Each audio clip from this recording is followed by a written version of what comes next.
Dworkin theory is based on criticisms of Hart's theory of concept of law. ঠিক আছে, আমরা দেখেছিলাম যে ডরকিনের যেই concept of rules, law is the union of primary and secondary rules, এটার সাথে ডিসএগ্রি করেছিল হচ্ছে গিয়ে ডরকিন, এবং এখান থেকে আসলো হচ্ছে গিয়ে ডরকিনের theory of law as integrity. আমরা প্রথমে ডরকিনের একটা বায়োগ্রাফি দেখেছিলাম, ডরকিনের লিগ্যাল ব্যাকগ্রাউন্ড, এডুকেশনাল ব্যাকগ্রাউন্ড। তারপরে আমরা দেখলাম হচ্ছে ওনার যে বইতে উনি ওনার থিওরিটা লিখেছে সেটা হচ্ছে লজ এম্পায়ার, এবং এখানে উনি লয়ের যে ডেফিনেশনটা দিয়েছে সেটা হচ্ছে ইন্টারপ্রিটেটিভ থিওরি অফ ল। যে law is whatever follows from a constructive interpretation of the institutional history of the legal system.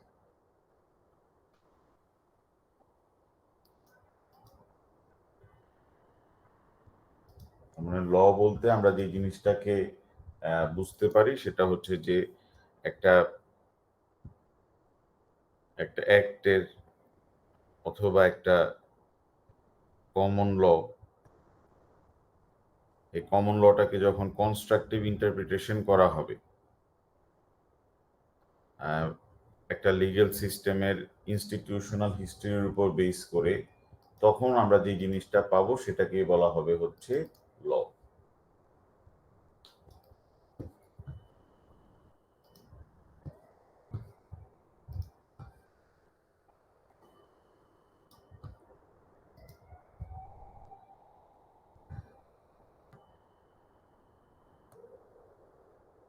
তারপর আমরা দেখলাম যে ডরকিন কোন ক্যাটাগরিতে পড়বে। ডরকিন কি একজন পজিটিভিস্ট, ন্যাচারালিস্ট নাকি না দুইটার মাঝামাঝিতে? তা আমরা দেখলাম যে ওনার থিওরিটা একটা উনি না পজিটিভিস্ট না ন্যাচারালিস্ট, তবে ওনার থিওরির মধ্যে ন্যাচারালিজমের ইম্প্যাক্ট আছে এইভাবে যে যখন একজন জাজ এই কমন ল অথবা স্ট্যাচুটটাকে ইন্টারপ্রিটেশন করবে, তখন ওনাকে যে জিনিসটা খেয়াল রাখতে হবে যেন এটার মাধ্যমে ফেয়ারনেস এনশিওর করা যেতে পারে। তার মানে জাজ ইন্টারপ্রিটেশন করার সময় উনি মোরাল প্রিন্সিপালস গুলাকে অবজার্ভ করবে।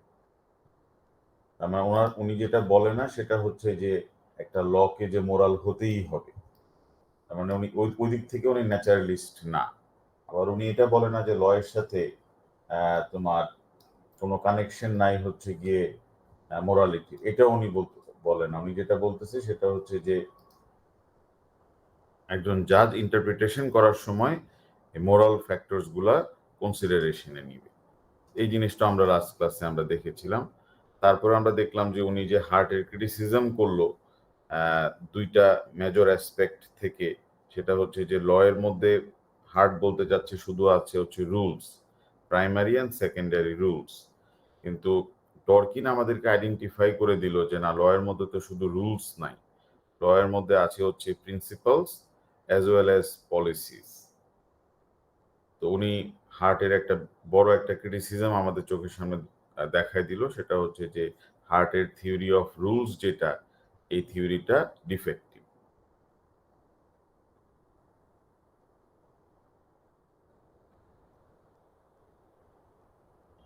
রিগস অ্যান্ড পালমার কেসটাতে আমরা এটা দেখেছিলাম, এটা রিপিট করলাম না, যে এখানে জাজেসরা একটা তোমার প্রিন্সিপাল অ্যাপ্লাই করেছিল যে no person can benefit from his own রং।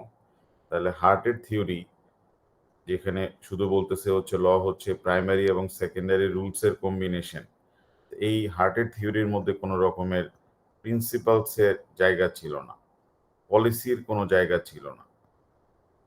কিন্তু অ্যাকর্ডিং টু ডরকিন এই প্রিন্সিপাল এবং পলিসি হচ্ছে ল এর পার্ট। এটা হচ্ছে ফার্স্ট ক্রিটিসিজম অফ হার্ট। ডরকিনের ফার্স্ট ক্রিটিসিজম অফ হার্ট হচ্ছে যে তোমার থিওরির মধ্যে এই জিনিসগুলা কে ল এর তোমার অংশ হিসেবে ধরা হয় নাই, কিন্তু এইগুলো আসলে ল এরই অংশ। আর সেকেন্ড ক্রিটিসিজম হচ্ছে যে যেটা ডরকিন বলতে চাচ্ছে রুল অফ রিকগনিশন, যে রুল অফ রিকগনিশন যেটা একটা কান্ট্রিতে যারা অফিসিয়ালস হিসেবে কাজ করবে, যে রুল অফ রিকগনিশন দিয়ে তারা প্রাইমারি রুলস মেক করবে, প্রাইমারি রুলস ভ্যালিডিটির ক্রাইটেরিয়াগুলো সেট করে দিবে, তাদের ইন্টারনাল পয়েন্ট অফ ভিউ থেকে দেখবে যে ওই দেশের রুল অফ রিকগনিশন কোনটা এবং ওইটাকে ফলো করে কি প্রাইমারি রুলস মেক করা হয়েছে কিনা। তার মানে এটা হচ্ছে একটা filtering mechanism. Rule of recognition দিয়ে একটা দেশের আইন, বৈধ আইনগুলাকে তোমার বের করা হয়। হ্যাঁ, বৈধ আইন তৈরি করা হয়, বৈধ আইন যাচাই করা হয়। এই রুল অফ রিকগনিশনটা দিয়ে তো শুধুমাত্র এই প্রাইমারি রুলসগুলো আইডেন্টিফাই করা যাবে, কিন্তু প্রিন্সিপাল এবং পলিসিও তো হচ্ছে গিয়ে ল এর অংশ। তাহলে রুল অফ রিকগনিশন তো প্রিন্সিপাল এবং পলিসি আইডেন্টিফিকেশনের জন্য, ভেরিফিকেশনের জন্য ইউজ করা যাচ্ছে না। তাহলে এই হচ্ছে দুইটা মেইন ক্রিটিসিজম অফ হার্ট, যে হার্টের লিগ্যাল সিস্টেমের মধ্যে, হার্টের লয়ের ডেফিনেশনের মধ্যে প্রিন্সিপাল পলিসির কোনো প্লেস নাই বা ছিল না, এবং হচ্ছে গিয়ে rule of recognition is ineffective, কারণ প্রিন্সিপাল এবং পলিসিগুলা রুল অফ রিকগনিশন তো আইডেন্টিফাই করতে পারবে না, বা আইডেন্টিফাই করা যে যেতে হবে এটাও তো হার্ট বলেনি, কারণ হার্ট তো প্রিন্সিপাল এবং পলিসিকে লয়ের অংশই বলেনি। ডরকিনের কথা হচ্ছে যে প্রিন্সিপাল এবং পলিসি যদি লয়ের অংশ নাই হয়ে থাকে, তাহলে জাজেসরা তো বিভিন্ন ডিসিশন দেওয়ার সময় প্রিন্সিপাল ফলো করে, পলিসি ফলো করে, এবং উনি আমাদেরকে বলে দিল যে রিগস ভার্সেস পালমার কেসটা দেখলেই দেখা যায় যে জাজরা এখানে অ্যাপ্লাই করেছিল হচ্ছে প্রিন্সিপাল, নট ল। কারণ ল অ্যাপ্লাই করলে এখানে রেজাল্ট হতো যে আমাদের যে গ্র্যান্ড সান, সে গ্র্যান্ড মাদারের প্রপার্টি পেয়ে যেত, কিন্তু ল তো এখানে অ্যাপ্লাই করলো না, এখানে অ্যাপ্লাই করলো হচ্ছে প্রিন্সিপাল, যে no one can benefit from his own wrong, এই জন্য আমরা গ্র্যান্ডসনকে প্রপার্টি দিব না। তো এটা আমরা লাস্ট ক্লাসে আলোচনা করেছিলাম, যেটা আমাদের রেকর্ডিংয়েও থাকবে। আচ্ছা, এইম অফ ডরকিনস জুরিসপ্রুডেন্স। তাহলে মানে এখানে আমাদের ডরকিনের যে জিনিসটা বলতে চাচ্ছি সেটা হচ্ছে তার বইয়ের মধ্যে, যে লজ এম্পায়ার বইয়ের মধ্যে, যে ইন্টিগ্রিটি ইন ল চ্যাপ্টারে, যে it is a theory how cases ought to be decided. তাহলে উনি আমাদেরকে মেইনলি যেটার উপরে ফোকাস করতেছে সেটা হচ্ছে যে জাজরা কিভাবে একটা কেস ডিসাইড করবে। এখানে কি তারা শুধু ল অ্যাপ্লাই করবে, নাকি না তারা দেখবে যে এখানের মধ্যে যে লটা কোন সোর্স থেকে আসছে ওখান থেকে লটাকে অ্যাপ্লাই করবে, মানে জুডিশিয়াল প্রসেসটা কি হবে, ডিসিশন মেকিং প্রসেসটা কি হবে।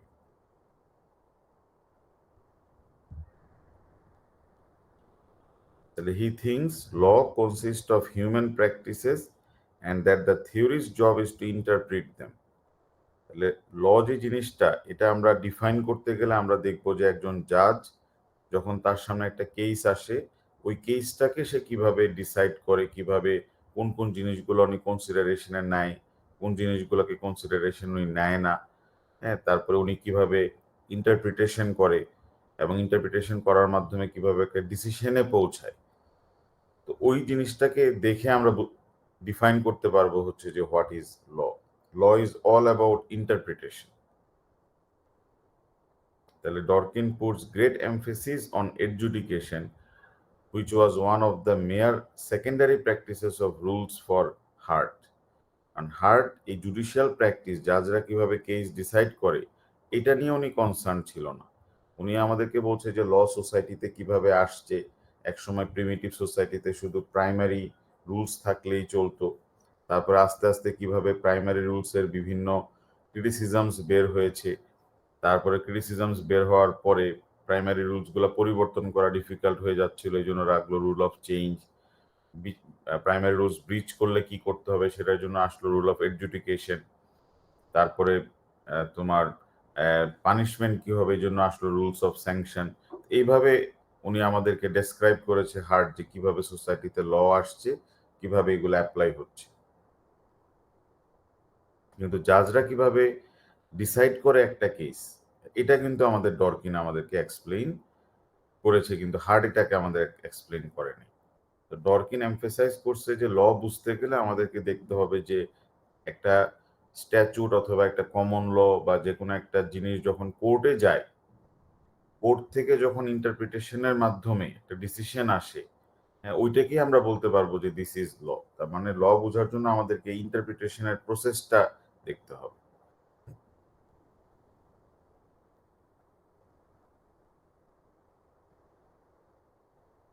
ঠিক আছে, ইন্টারপ্রিটেশন বলতে উনি যে ধরনের ইন্টারপ্রিটেশনের কথা বলে সেটা হচ্ছে কনস্ট্রাকটিভ ইন্টারপ্রিটেশন, এটাও আমরা দেখে নিব এখানে।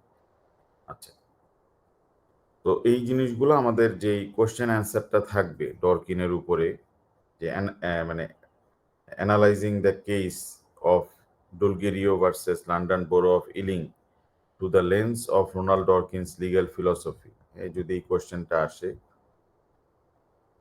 এইটাই আসবে কোশ্চেন, কারণ কোশ্চেন তো আমরা দেখে আসছি যে জুরিসপ্রুডেন্সের তোমার হয় আমাদের আসবে হচ্ছে ফেমিনিজম অথবা লিবারালিজম, এই তিনটেই থাকবে, যে কোনো একটা অ্যান্সার করতে হবে, আরেকটা হচ্ছে ডরকিন। তো ডরকিনের এই অ্যান্সারটা এখানে দেওয়া আছে, দুইভাবে অ্যান্সারটা আমি করে দিয়েছি আর কি এখানে, যে তোমার একটা হচ্ছে 1200 ওয়ার্ডস এর মধ্যে একটা অ্যান্সার, ওটাও দেওয়া থাকবে যে জিনিসটা, কিন্তু মূলত এই 1200 ওয়ার্ডস এর যে অ্যান্সারটা ডরকিনের পার্সপেক্টিভ থেকে করা আছে, এইটা তোমার ফলো করাটা কতটুকু ওয়াইজ হবে, এটা থেকে আমাদেরকে এখানে অ্যান্সার শেষ, অ্যাবাউট 1200 ওয়ার্ডস এর এখানে অ্যান্সার কমপ্লিট। কিন্তু আসলে এটা ফলো করে বা এটাকে প্যারাফ্রেজ করলেও ভালো নাম্বার পাওয়া যাবে না, কারণ হচ্ছে যে এইটার জন্যই আমার দেখো যে এখানে তোমার 2 পেজ, কিন্তু আসলে টোটাল নোটটা হচ্ছে তোমার 12 পেজের। রিজনটা হচ্ছে যে এখানে এই প্রত্যেকটা জিনিস তুমি কিভাবে এক্সপ্লেইন করতে পারো এটা পরবর্তীতে দেওয়া আছে।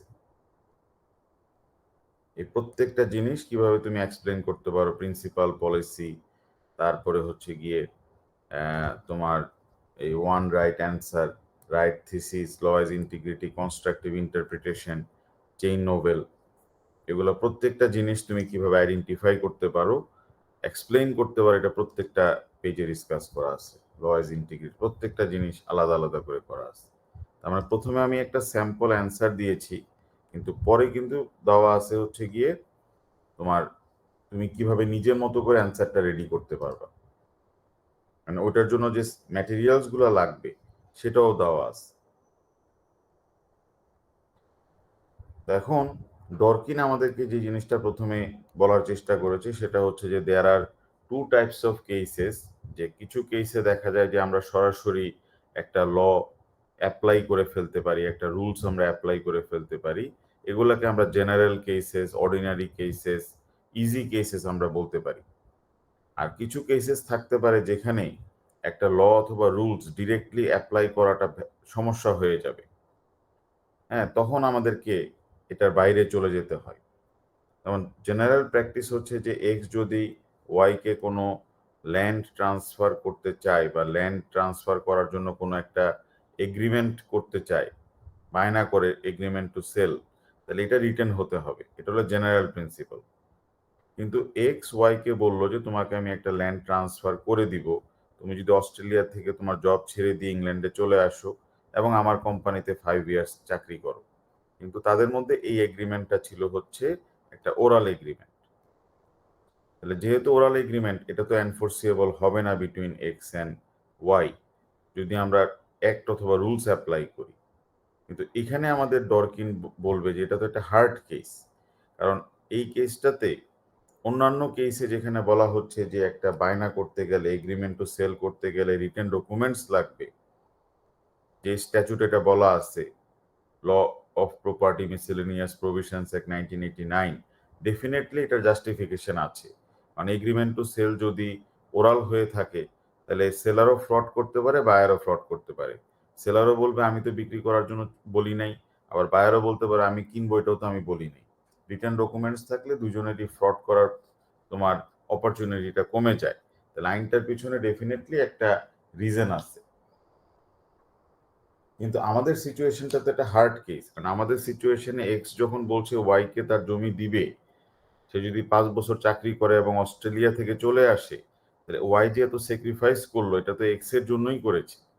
এক্স যদি এই এসিউরেন্সটা না দিত, তাহলে ওয়াই কখনোই চাকরিটা ছেড়ে দিয়ে অস্ট্রেলিয়া থেকে ইউকেতে আসতো না, তার জন্য জব করতো না, তার লুক আফটার করতো না। সে যে ডেট্রিমেন্ট বা লসটা সাফার করলো, পার্সোনাল ডেট্রিমেন্ট, ফাইন্যান্সিয়াল ডেট্রিমেন্ট, এখন যদি এই আইনের দোহাই দিয়ে আমরা ওয়াইকে প্রপার্টিটা না দেই, তাহলে তো ওয়াই এখানে একটা ইনজাস্টিস সাফার করবে। তো তখনই এই ধরনের সিচুয়েশনটাকে, এই ধরনের কেসেসগুলোকে আমাদের ডরকির নাম দিয়েছে হচ্ছে হার্ড কেসেস। তাহলে আমাদেরকে ডিসাইড করতে হবে প্রথমেই, আমাদের অ্যান্সারের প্রথমেই ডিসাইড করতে হবে যে আমাদেরকে এক্সামিনার যে কেসটা দিল, ডুলগিরিও যে কেসটা, এই কেসটা কি একটা হার্ড কেস কিনা। প্রথমেই আমাদেরকে একটা প্যারাগ্রাফ লিখতে হবে যে ইজ ডুলগিরিও অ্যান অথবা ইজ এ হার্ড কেস। অবশ্যই এটা একটা হার্ড কেস। কেন হার্ড কেস ডুলগিরিও কেসটা, এটা আমাদেরকে আমরা বলার সময় বলবো যে এই কেসটা একটা হার্ড কেস এই জন্য যে এই কেসটাতে যদি আমরা অ্যাক্ট অফ পার্লামেন্ট অ্যাপ্লাই করি, হ্যাঁ, এখানে যে অ্যাক্ট অফ পার্লামেন্টটা রিলিভেন্ট ছিল সেটা হচ্ছে, এখানে যে অ্যাক্ট অফ পার্লামেন্টটা রিলিভেন্ট ছিল সেটা হচ্ছে anti social behaviour crime and policing act 2014। এই আইনটা আমাদের এই কেসে অ্যাপ্লাই হয়েছে। এখন এটাকে একটা হার্ড কেস কিনা, মানে আমাদের ডুলগিরিও কেসটা একটা হার্ড কেস কিনা। তাহলে হার্ড কেস মানে কি, কে বলতে পারবা ইজি ভাষায় বলতে গেলে? হারুন, হার্ড কেস বলতে আমরা কি বুঝি? মানে যেই কেসের মানে ফ্যাক্ট কঠিন ওইটাকে বলা হয় হার্ড কেস, না যেই কেসে কোনো ডিরেক্ট ল অথবা রুলস অ্যাপ্লাই করা যায় না সেটাকে হার্ড কেস বলতেছে। স্যার, যেই কেসে ডিরেক্ট কোনো ল অথবা প্রিন্সিপাল অ্যাপ্লাই করা যায় না ওটাকে হার্ড কেস বলবো। হ্যাঁ, ওইটাকে উনি বলতেছে হচ্ছে হার্ড কেস। তাহলে এখন আমরা যদি দেখি যে এই সেকশনটাতে যেটা বলা আছে anti social behaviour crime and policing অ্যাক্টে, যে ইফ ইট ওয়াজ স্যাটিসফাইড, মানে যদি একটা লোকাল অথরিটি যদি স্যাটিসফাইড হয়, দুইটা শর্ত যদি পূরণ হয়, যে activities carried out in a public place, মানে কোনো লোকজন একটা পাবলিক প্লেসে কোনো কিছু কার্যক্রম করতেছে উইদিন দ্য অথরিটিস, অথরিটি বলতে বোঝাচ্ছে এখানে সিটি কর্পোরেশন বা local authority area, have had or were likely to have detrimental effects on the quality of life of those in the locality। তার মানে ওই এলাকার লোকজনদের অসুবিধা করা হচ্ছে এরকম কার্যক্রম যদি অন্যরা করে থাকে ওই এরিয়াতে এসে, হ্যাঁ, এরকম যদি কোনো কার্যক্রম একটা এরিয়াতে হয়ে থাকে, এবং দ্বিতীয় শর্ত হচ্ছে দ্য এফেক্ট অথবা লাইকলি এফেক্ট, এবং যে কার্যক্রম যে অ্যাক্টিভিটিসটা চলতেছে একটা পাবলিক প্লেসে, not in a private place, এটা যেখানে জনসমাগমের তোমার কোনো বাধা নাই এরকম প্লেসে যদি এরকম ডেট্রিমেন্টাল ক্ষতিকারক কোনো অ্যাক্টিভিটি করে থাকে, that effect like to effect the activities was of continuing nature, এবং এটা যদি কন্টিনিউইং নেচারের হয়ে থাকে মানে চলমান হয়ে থাকে, করতেই থাকে, which would make the activities unreasonable, এবং ওই কার্যক্রমটা রিজনেবল ছিল না, and justify the restriction imposed by the notice. ঠিক আছে, তাহলে এই দুইটা শর্ত যদি পূরণ হয় তাহলে যে কোনো লোকাল অথরিটি এই পাবলিক তোমার স্পেসের একটা অর্ডার উনি দিতে পারবে, সেটা হচ্ছে পিএসপিও অর্ডার, যে ওই জোনটাকে উনি বলে দিবে হচ্ছে পাবলিক স্পেসেস প্রোটেকশন অর্ডার, যে ওই জোনের মধ্যে অ্যাক্টিভিটিস গুলা করা যাবে না। এটা হচ্ছে আমাদের অ্যাক্ট। এই অ্যাক্টটা কি সরাসরি এই কেসে অ্যাপ্লাই যোগ্য ছিল কিনা? এই অ্যাক্টে বলা আছে যে লোকাল অথরিটি চাইলেই পিএসপিও দিয়ে,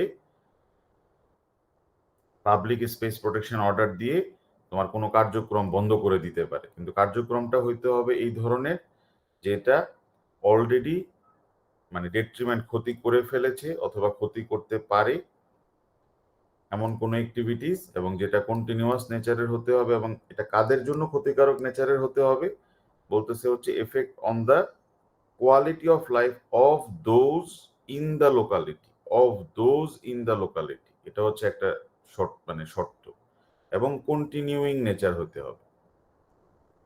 এখন তো লোকাল অথরিটি পিএসপিও দিয়ে দিছে। লোকাল অথরিটি বলতে চাচ্ছে যে আমরা যখন দেখলাম যে মেরি স্টোপস হসপিটালের সামনে, এই হসপিটালের সামনে বসে যারা অ্যাবর্শন করাতে দিতে চায় না, মানে যারা প্রো লাইফ গ্রুপ যেগুলো আছে, গুড কাউন্সিল নেটওয়ার্কের লোকজন, তারা বলতে চাচ্ছে এখানের মধ্যে যে বিভিন্ন ছবি দিয়ে, পোস্টার দিয়ে, স্লোগান দিয়ে, অপমান করে, রাস্তা ব্লক করে, বিভিন্নভাবে তাদেরকে এই এই মেরি স্টোপসের হসপিটালে যেতে বাধা দিচ্ছে, কনসালটেশন করতে বাধা দিচ্ছে, অ্যাবর্শন করতে বাধা দিচ্ছে, অপমানিত করতেছে, এরকম করতেছে এখানের মধ্যে। তো তাদের জন্য এই অর্ডারটা দিতে চাচ্ছে লোকাল অথরিটি। এখন এটা কি সরাসরি অ্যাপ্লাই করা যাবে কিনা? সরাসরি অ্যাপ্লাই করার ক্ষেত্রে জাজ দেখতেছে একটা ঝামেলার মধ্যে পড়ে গেছে। কারণ এই যারা এন্টি অ্যাবর্শন গ্রুপ, তারা বলতে চাচ্ছে যে আমরা তো ওই এলাকার অধিবাসীদেরকে সমস্যা করতেছি না।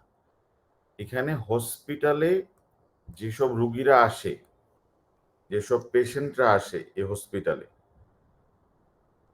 যেসব পেশেন্টরা আসে যারা এই এলাকায় থাকে না, যাদের এখানে কোনো ঘরবাড়ি নেই, হ্যাঁ, তারা এই এলাকার আশেপাশে থাকে না, কিন্তু তারা এখানে ট্রিটমেন্ট নিতে আসছে, আমরা তাদেরকে এই হসপিটালে ঢুকার রাস্তায় আমরা ঝামেলা করতেছি। আমরা এই জায়গাটার মধ্যে করতেছি হচ্ছে আমাদের প্রোটেস্ট, এইসব জায়গায় আমরা প্রোটেস্ট করতেছি, তাদের জায়গাগুলোকে আমরা একটু ব্লক করে দিচ্ছি, হ্যাঁ, এখানে বসে আমরা পোস্টার ব্যানার এগুলা দিচ্ছি, কিন্তু আমরা এই এলাকার যারা অধিবাসী তাদের তো আমরা কোনো প্রবলেম করতেছি না।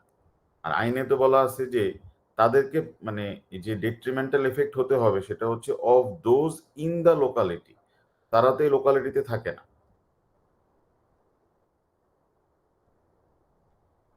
ঠিক আছে, আর আমাদেরটা কন্টিনিউয়াস নেচারেরও না।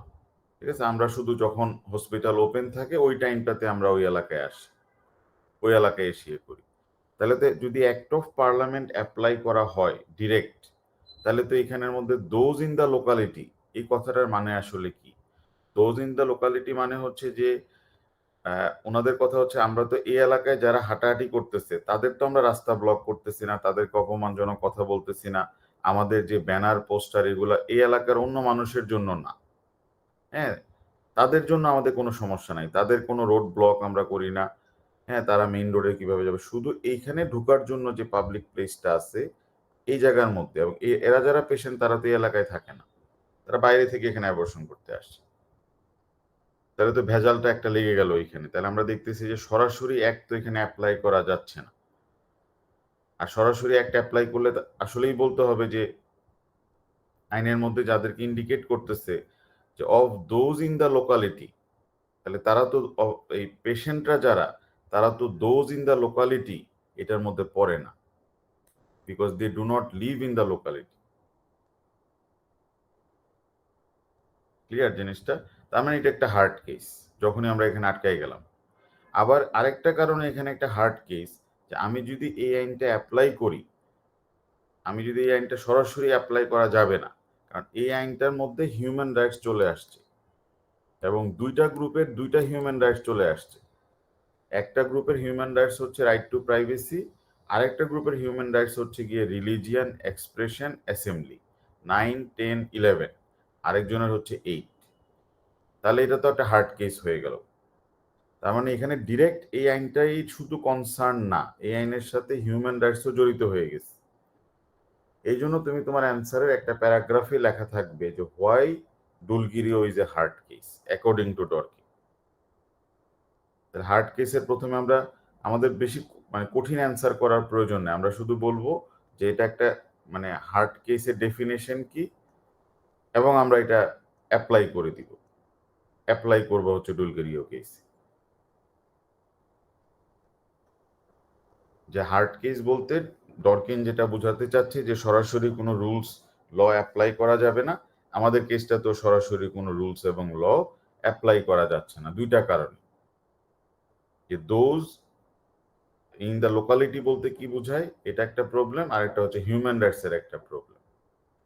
ঠিক আছে, তো হার্ড কেসের আমরা লাস্ট ক্লাসে আরো এক্সপ্লেনেশন আমরা দেখেছিলাম যে যেখানে রুলস অ্যাপ্লাই করে কোনো সমাধান পাওয়া যাবে না। এইখানে আমাদের জাজ বলছে যে লয়ের মধ্যে বা রুলসের মধ্যে তো কোনো গ্যাপ নাই, যে কোনো যদি গ্যাপ থাকেও জাজরা এখানে কোনো একটা ল অ্যাপ্লাই করে ফেলতে পারবে, নতুন একটা ল ক্রিয়েট করে ফেলতে পারবে, জাজেস ক্যান মেক ল। ডরকিন এটা মানতে নারাজ। ডরকিন বলতেছে যে যদি ল এর মধ্যে কোনো সলিউশন না থাকে, জাজ যদি এখানে ল মেক করে, তাহলে তো উনি ভায়োলেশন করে ফেলতেছে হচ্ছে সেপারেশন অফ পাওয়ারের প্রিন্সিপাল। উনি তো জুডিশিয়ারির জায়গায় উনি হয়ে যাচ্ছে লেজিসলেচার। উনি তো ভায়োলেশন করতেছে parliamentary sovereignty, because only the parliament can make law. Parliament ছাড়া অন্য কোনো বডি তো ল মেক করতে পারবে না। তো what is the solution of Dworkin? Dworkin বলতেছে যদি এরকম ল এর মধ্যে কোনো সলিউশন না পাওয়া যায়, তখন আমরা এখানে অ্যাপ্লাই করব হচ্ছে গিয়ে প্রিন্সিপালস, অথবা আমরা এখানে অ্যাপ্লাই করব হচ্ছে পলিসিস। আমাদের সমাধান হচ্ছে এইটা, যে there is no gap in the law. আমি ল এর মধ্যে কোনো ফাঁক ফোকর আছে এটা আমি কখনোই মনে করি না। ঠিক আছে, ল হচ্ছে যেরকম মাকড়সার জালের মধ্যে কোনো গ্যাপ থাকে না, হ্যাঁ, সেরকম ভাবে ল এর মধ্যেও কোনো গ্যাপ নাই। যে কোনো জায়গায় যদি কোনো গ্যাপ মনে হয়, তার মানে ওই গ্যাপটা প্রিন্সিপাল এবং পলিসি দিয়ে ফিল আপ করা যায়। আর হার্ট যেহেতু প্রিন্সিপাল পলিসিকে ল এর মধ্যেই ধরে নাই, এগুলা ল এর যে অংশ এটা উনি চিন্তাই করে নাই, এই জন্য তোমার হার্টের থিওরিটা ছিল অ্যাকর্ডিং টু ডরকিন ডিফেক্টিভ একটা থিওরি। তার মানে ডরকিনের থিওরি অনুযায়ী কোনো জাজ কখনো ল তৈরি করে না। জাজ শুধুমাত্র দেখে যে অ্যান্সারটা রুলসে আমি পাচ্ছি কিনা, রুলস না পেলে আমি প্রিন্সিপাল পলিসি অ্যাপ্লাই করব। তাহলে আমরা বলে দিব যে যেহেতু আমাদের কেসটা একটা হার্ড কেস, যেখানে আমরা ল এর মধ্যে কোনো সলিউশন পাচ্ছি না, স্ট্যাচুর মাধ্যমে আমরা কোনো সলিউশন পাচ্ছি না, তাহলে দোজ ইন দ্য লোকালিটি বলতে কি বোঝায়? ইন্টারফেয়ারেন্সটা কি কন্টিনিউয়াস নেচারের ছিল কিনা, হ্যাঁ, এবং হিউম্যান রাইটস কিভাবে ব্যালেন্স করা হবে, আর্টিকেল 9, 10, 11 এবং আরেকজনের হচ্ছে যারা অ্যাবর্শন করতে চায় তাদের 8, এটাকে কিভাবে ব্যালেন্স করা হবে, এটা আমাদেরকে অবশ্যই প্রিন্সিপাল এবং পলিসি অ্যাপ্লাই করে ডিসাইড করতে হবে। এই জন্য এই কেসটা হচ্ছে একটা অ্যাকর্ডিং টু ডরকিন এটা একটা হার্ড কেস হবে। ঠিক আছে, তাহলে রুলসের সাথে প্রিন্সিপালের কি পার্থক্য, এটা তো আমরা ডিসকাস করেছিলাম। প্রিন্সিপালের মধ্যে যে জিনিসটা বলা থাকে সেটা হচ্ছে গিয়ে যে principal provides the reason for deciding the case in particular way but it is not conclusive reason। ঠিক আছে, প্রিন্সিপালের মধ্যে আমাদের যে জিনিসটা বলা থাকে যে কোনটা করলে এখানে ফেয়ারনেস আসবে। হ্যাঁ, প্রিন্সিপালস প্রোটেক্ট করে হচ্ছে রাইটস।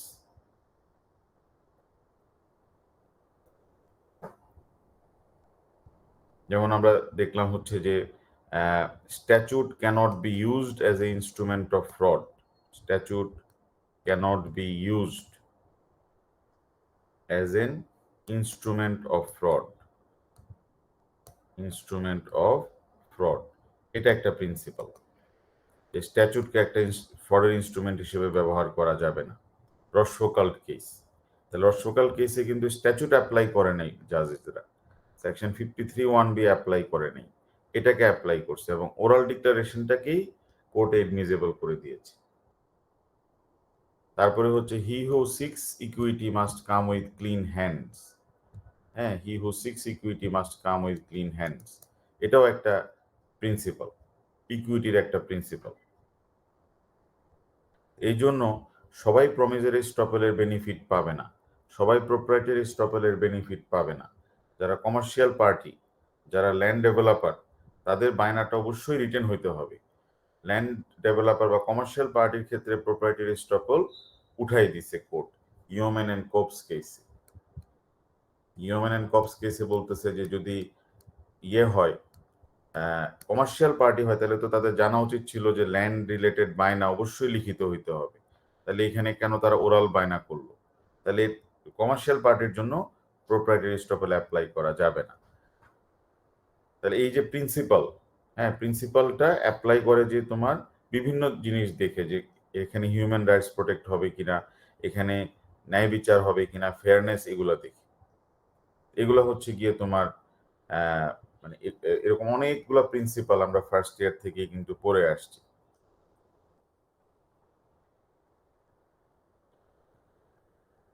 জাজেস আর নোলেজ যেটা তো আমরা দেখে ফেললাম অ্যাকর্ডিং টু ডরকিন। এখন প্রিন্সিপাল তোমার অ্যাপ্লিকেশনের একটা কেস হচ্ছে রিগস এন্ড পালমার, আর রুল এবং প্রিন্সিপালের মধ্যে কনফ্লিক্ট হলে অবশ্যই জাজদেরকে এই প্রিন্সিপালটা অ্যাপ্লাই করতে হবে।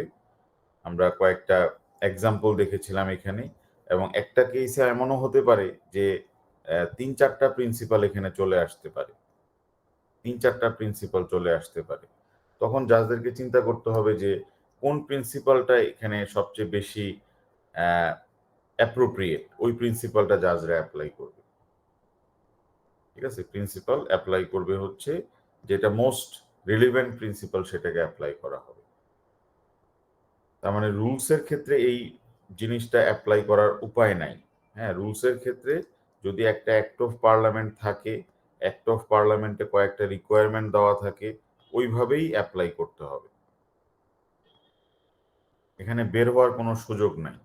তার মানে ডিফেন্ডেন্ট যদি ভিকটিমের একটা মোবাইল ফোন তাকে না বলে এটা নিয়ে যায়, তাহলে মোবাইল ফোন একটা প্রপার্টি বিলঙ্গিং টু অ্যানাদার, নিয়ে যাওয়ার মাধ্যমে অ্যাপ্রোপ্রিয়েশন হয়ে গেছে, তার ইন্টেনশন ছিল ওনারকে এটা থেকে ডিপ্রাইভ করার, এবং এই তার কাজটা ছিল রিজনেবল পার্সনের চোখে ডিসঅনেস্ট। এই পাঁচটা যখন স্যাটিসফাই হয়ে যাবে তখন এটা থেফট হয়ে যাবে। মানে যে কোনো অ্যাক্ট অফ পার্লামেন্ট এইভাবে অ্যাপ্লাই হয়, হয় অ্যাপ্লাই হবে না হলে হবে না। অ্যাক্ট অফ পার্লামেন্টে যে উপাদানগুলো বলা থাকে, রিকোয়ারমেন্টস অথবা এলিমেন্টস, এগুলা স্যাটিসফাই হলে অ্যাক্ট অফ পার্লামেন্টে অ্যাপ্লাই করতেই হবে। আর স্যাটিসফাই না হলে, এখন যদি সে ভিকটিমকে বলে নিয়ে যায়, তাহলে তো তার ইন্টেনশন টু পার্মানেন্টলি ডিপ্রাইভ নাই, তাহলে তো এটা থেফট হবে না। তো এরকম যে হয় এক মানে লটা এমন ভাবে অ্যাপ্লাই হয়, রুলস বা ল এমন ভাবে অ্যাপ্লাই হয় যে হয় অ্যাপ্লাই হবে না হলে হবে না। ঠিক আছে, অল অথবা নাথিং বেসিসে আইন অ্যাপ্লাই হয়, কিন্তু প্রিন্সিপালস এরকম ভাবে অ্যাপ্লাই হবে না। প্রিন্সিপালসের ক্ষেত্রে থাকতে পারে হচ্ছে যে একটা মোর রিলিভেন্ট প্রিন্সিপাল আর লেস রিলিভেন্ট প্রিন্সিপাল।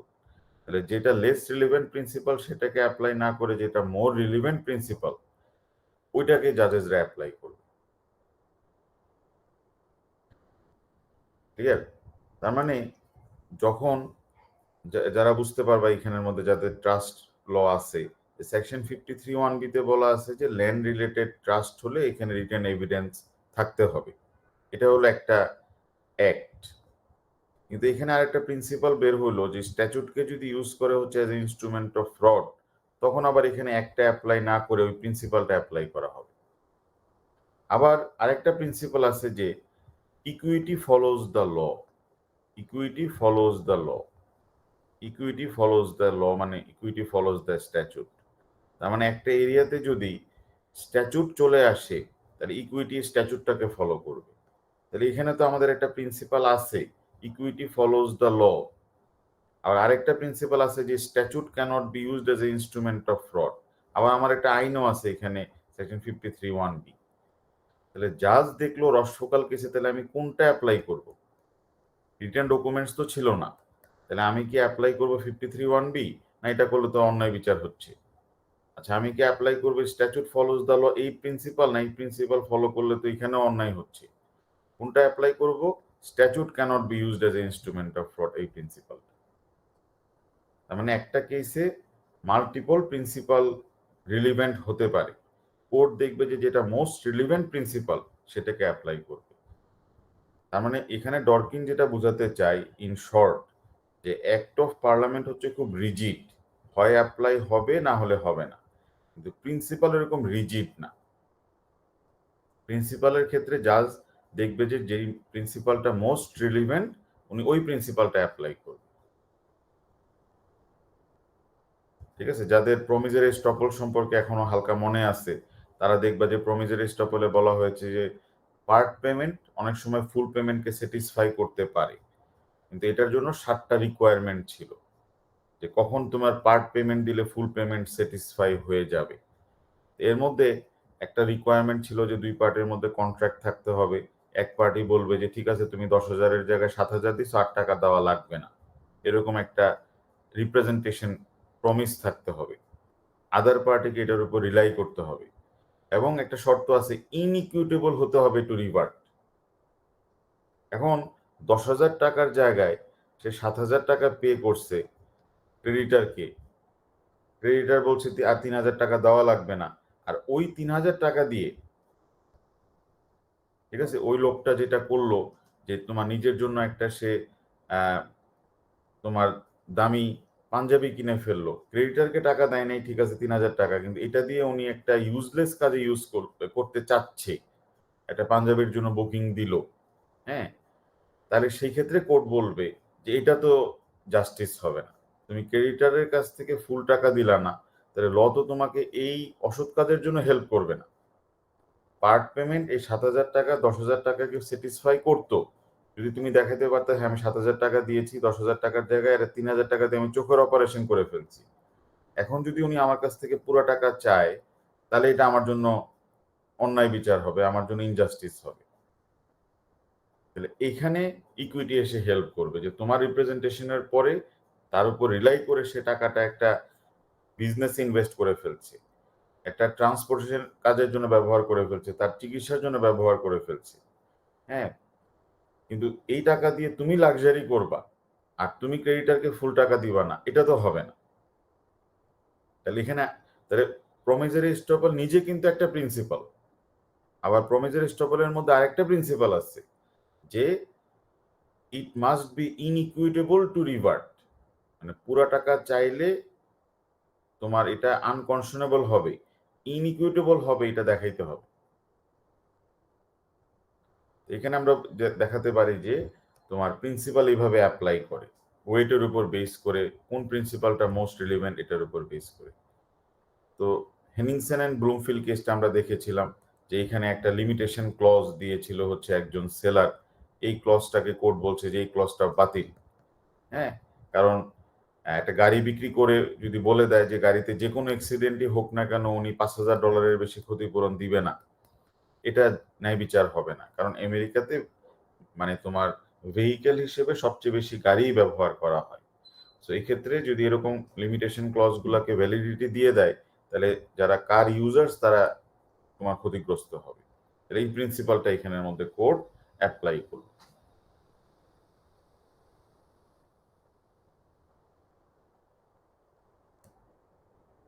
এরকম অনেকগুলা প্রিন্সিপাল বিভিন্ন কেসে অ্যাপ্লাই করা হয়েছে। Central London property and high রিস্ক কেসে যে প্রিন্সিপালটা অ্যাপ্লাই করা হয়েছিল সেটা হচ্ছে promissory estoppel. Generally part payment full পেমেন্টকে স্যাটিসফাই করবে না, কিন্তু করতে পারে যদি এই প্রমিসারি স্টপল ডক্ট্রিনটা অ্যাপ্লাই করা যায়, এটা 7টা রিকোয়ারমেন্ট অ্যাপ্লাই করা যায়। জেনারেলি একটা হাজব্যান্ড ওয়াইফকে রেপের জন্য চার্জ হবে না, বাট ওয়াইফের যদি কনসেন্ট না থাকে তাহলে এটা রেপ হবে, ঠিক আছে, তার মানে সেক্সুয়াল ইন্টারকোর্সের ক্ষেত্রে কনসেন্ট না থাকলে এটা রেপ, এটা হাজব্যান্ড হলেও এটা রেপ হবে, এবং বাইরের মানুষ হলেও এটা রেপ হবে। বাইরের মানুষ মানে থার্ড পার্টিও যদি সেক্সুয়াল ইন্টারকোর্স করে কনসেন্ট ছাড়া সেটাও রেপ, হাজব্যান্ড কনসেন্ট ছাড়া সেক্সুয়াল ইন্টারকোর্স করলে সেটাও রেপ, ঠিক আছে। পিনোশে কেসও একটা প্রিন্সিপাল অ্যাপ্লাই করেছিল যে no person can be a জাজ ইন হিজ ওন কেস। এখানে লর্ড হফম্যান একটা কেসে নিজের কেস মানে অ্যামনেস্টি ইন্টারন্যাশনালের উনি সদস্য ছিল এবং উনি আবার এই কেসে জাজ হিসেবে বসছিল, পিনোশের কেসে, তোমার চিলিয়ান ডিক্টেটর। তো এরকম অনেকগুলা কেসে এরকম প্রিন্সিপাল গুলো অ্যাপ্লাই করা হয়েছে। এখন পলিসি, তাহলে পলিসি বলতে কি বোঝায়, আমাদের কেসটাতে কি পলিসি অ্যাপ্লাই করা হয়েছে কিনা। তার মানে দেখো যে তুমি যখন অ্যান্সারটা প্রিপেয়ার করবা, আমি তো ফুল অ্যান্সারটা বুঝাই দিতে হবে আর কি, মানে অ্যান্সারটার মধ্যে প্রিন্সিপাল পলিসির জন্য তো প্যারাগ্রাফ লিখতে হবে, যে আমাদের কেসে প্রথমে দিতে হবে ইন্ট্রোডাকশন ডরকিনের থেকে, তারপরে দিতে হবে এই কেসের একটা সামারি, তারপরে হচ্ছে প্রিন্সিপাল এবং পলিসি, এই কেসে কোনটাকে অ্যাপ্লাই করা হয়েছে। কারণ আমি যদি এরকম ছোট করে একটা প্যারাগ্রাফ দেই এটা দেওয়া পসিবল, বাট আমি প্রিন্সিপাল পলিসির জন্য আরো বড় করে প্যারাগ্রাফ লিখে দিছি এখানে, জাজ এখানে কি মানে প্রিন্সিপাল পলিসির মধ্যে জাজ কোনটাকে অ্যাপ্লাই করলো, এই যে প্রিন্সিপাল অর পলিসি। তাহলে তুমি যেটা করতে পারবা, ওই প্রিন্সিপাল পলিসির জন্য যে ছোট্ট একটা প্যারাগ্রাফ লেখা আছে 70 ওয়ার্ডের মধ্যে, 80 ওয়ার্ডের মধ্যে, তুমি যদি মনে করেন আমি প্রিন্সিপাল পলিসি নিয়ে আরো বেশি আমি লিখবো, ওইটাও আমি অ্যান্সারের মধ্যে দিয়ে দিচ্ছি। এই কেসে কি অ্যাপ্লিকেশন করছে প্রিন্সিপালের না পলিসির, প্রিন্সিপাল পলিসির মধ্যে নাকি ব্যালেন্স করেছে জাজ। আর আমি যদি তোমাকে শুধু 1200 ওয়ার্ডের অ্যান্সারটা দিয়ে দিতাম, প্রিন্সিপাল পলিসি নিয়ে এক্সট্রা ওয়ার্ডিং না থাকে, তাহলে তো সবার অ্যান্সার একরকম হবে, এটা তো রিস্ক একটা আছেই। হ্যাঁ, আর তুমি ইনফরমেশনগুলো কোথা থেকে নিবা এটাও ডিফিকাল্ট হয়ে যেত।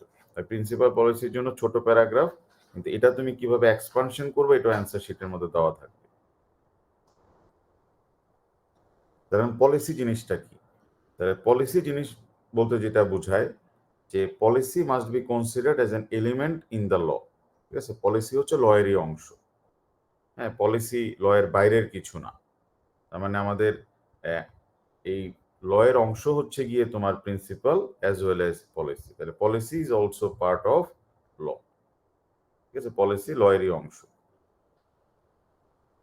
তাহলে পলিসি বলতে বোঝাচ্ছে যে the kind of standard that sets out goal to be reached. তাহলে পলিসির মধ্যে একটা মানে গোল থাকে, যে পলিসি যখন নেওয়া হয় তখন ওই গোলটাকে অ্যাচিভ করার জন্য পলিসিটা নেওয়া হয়।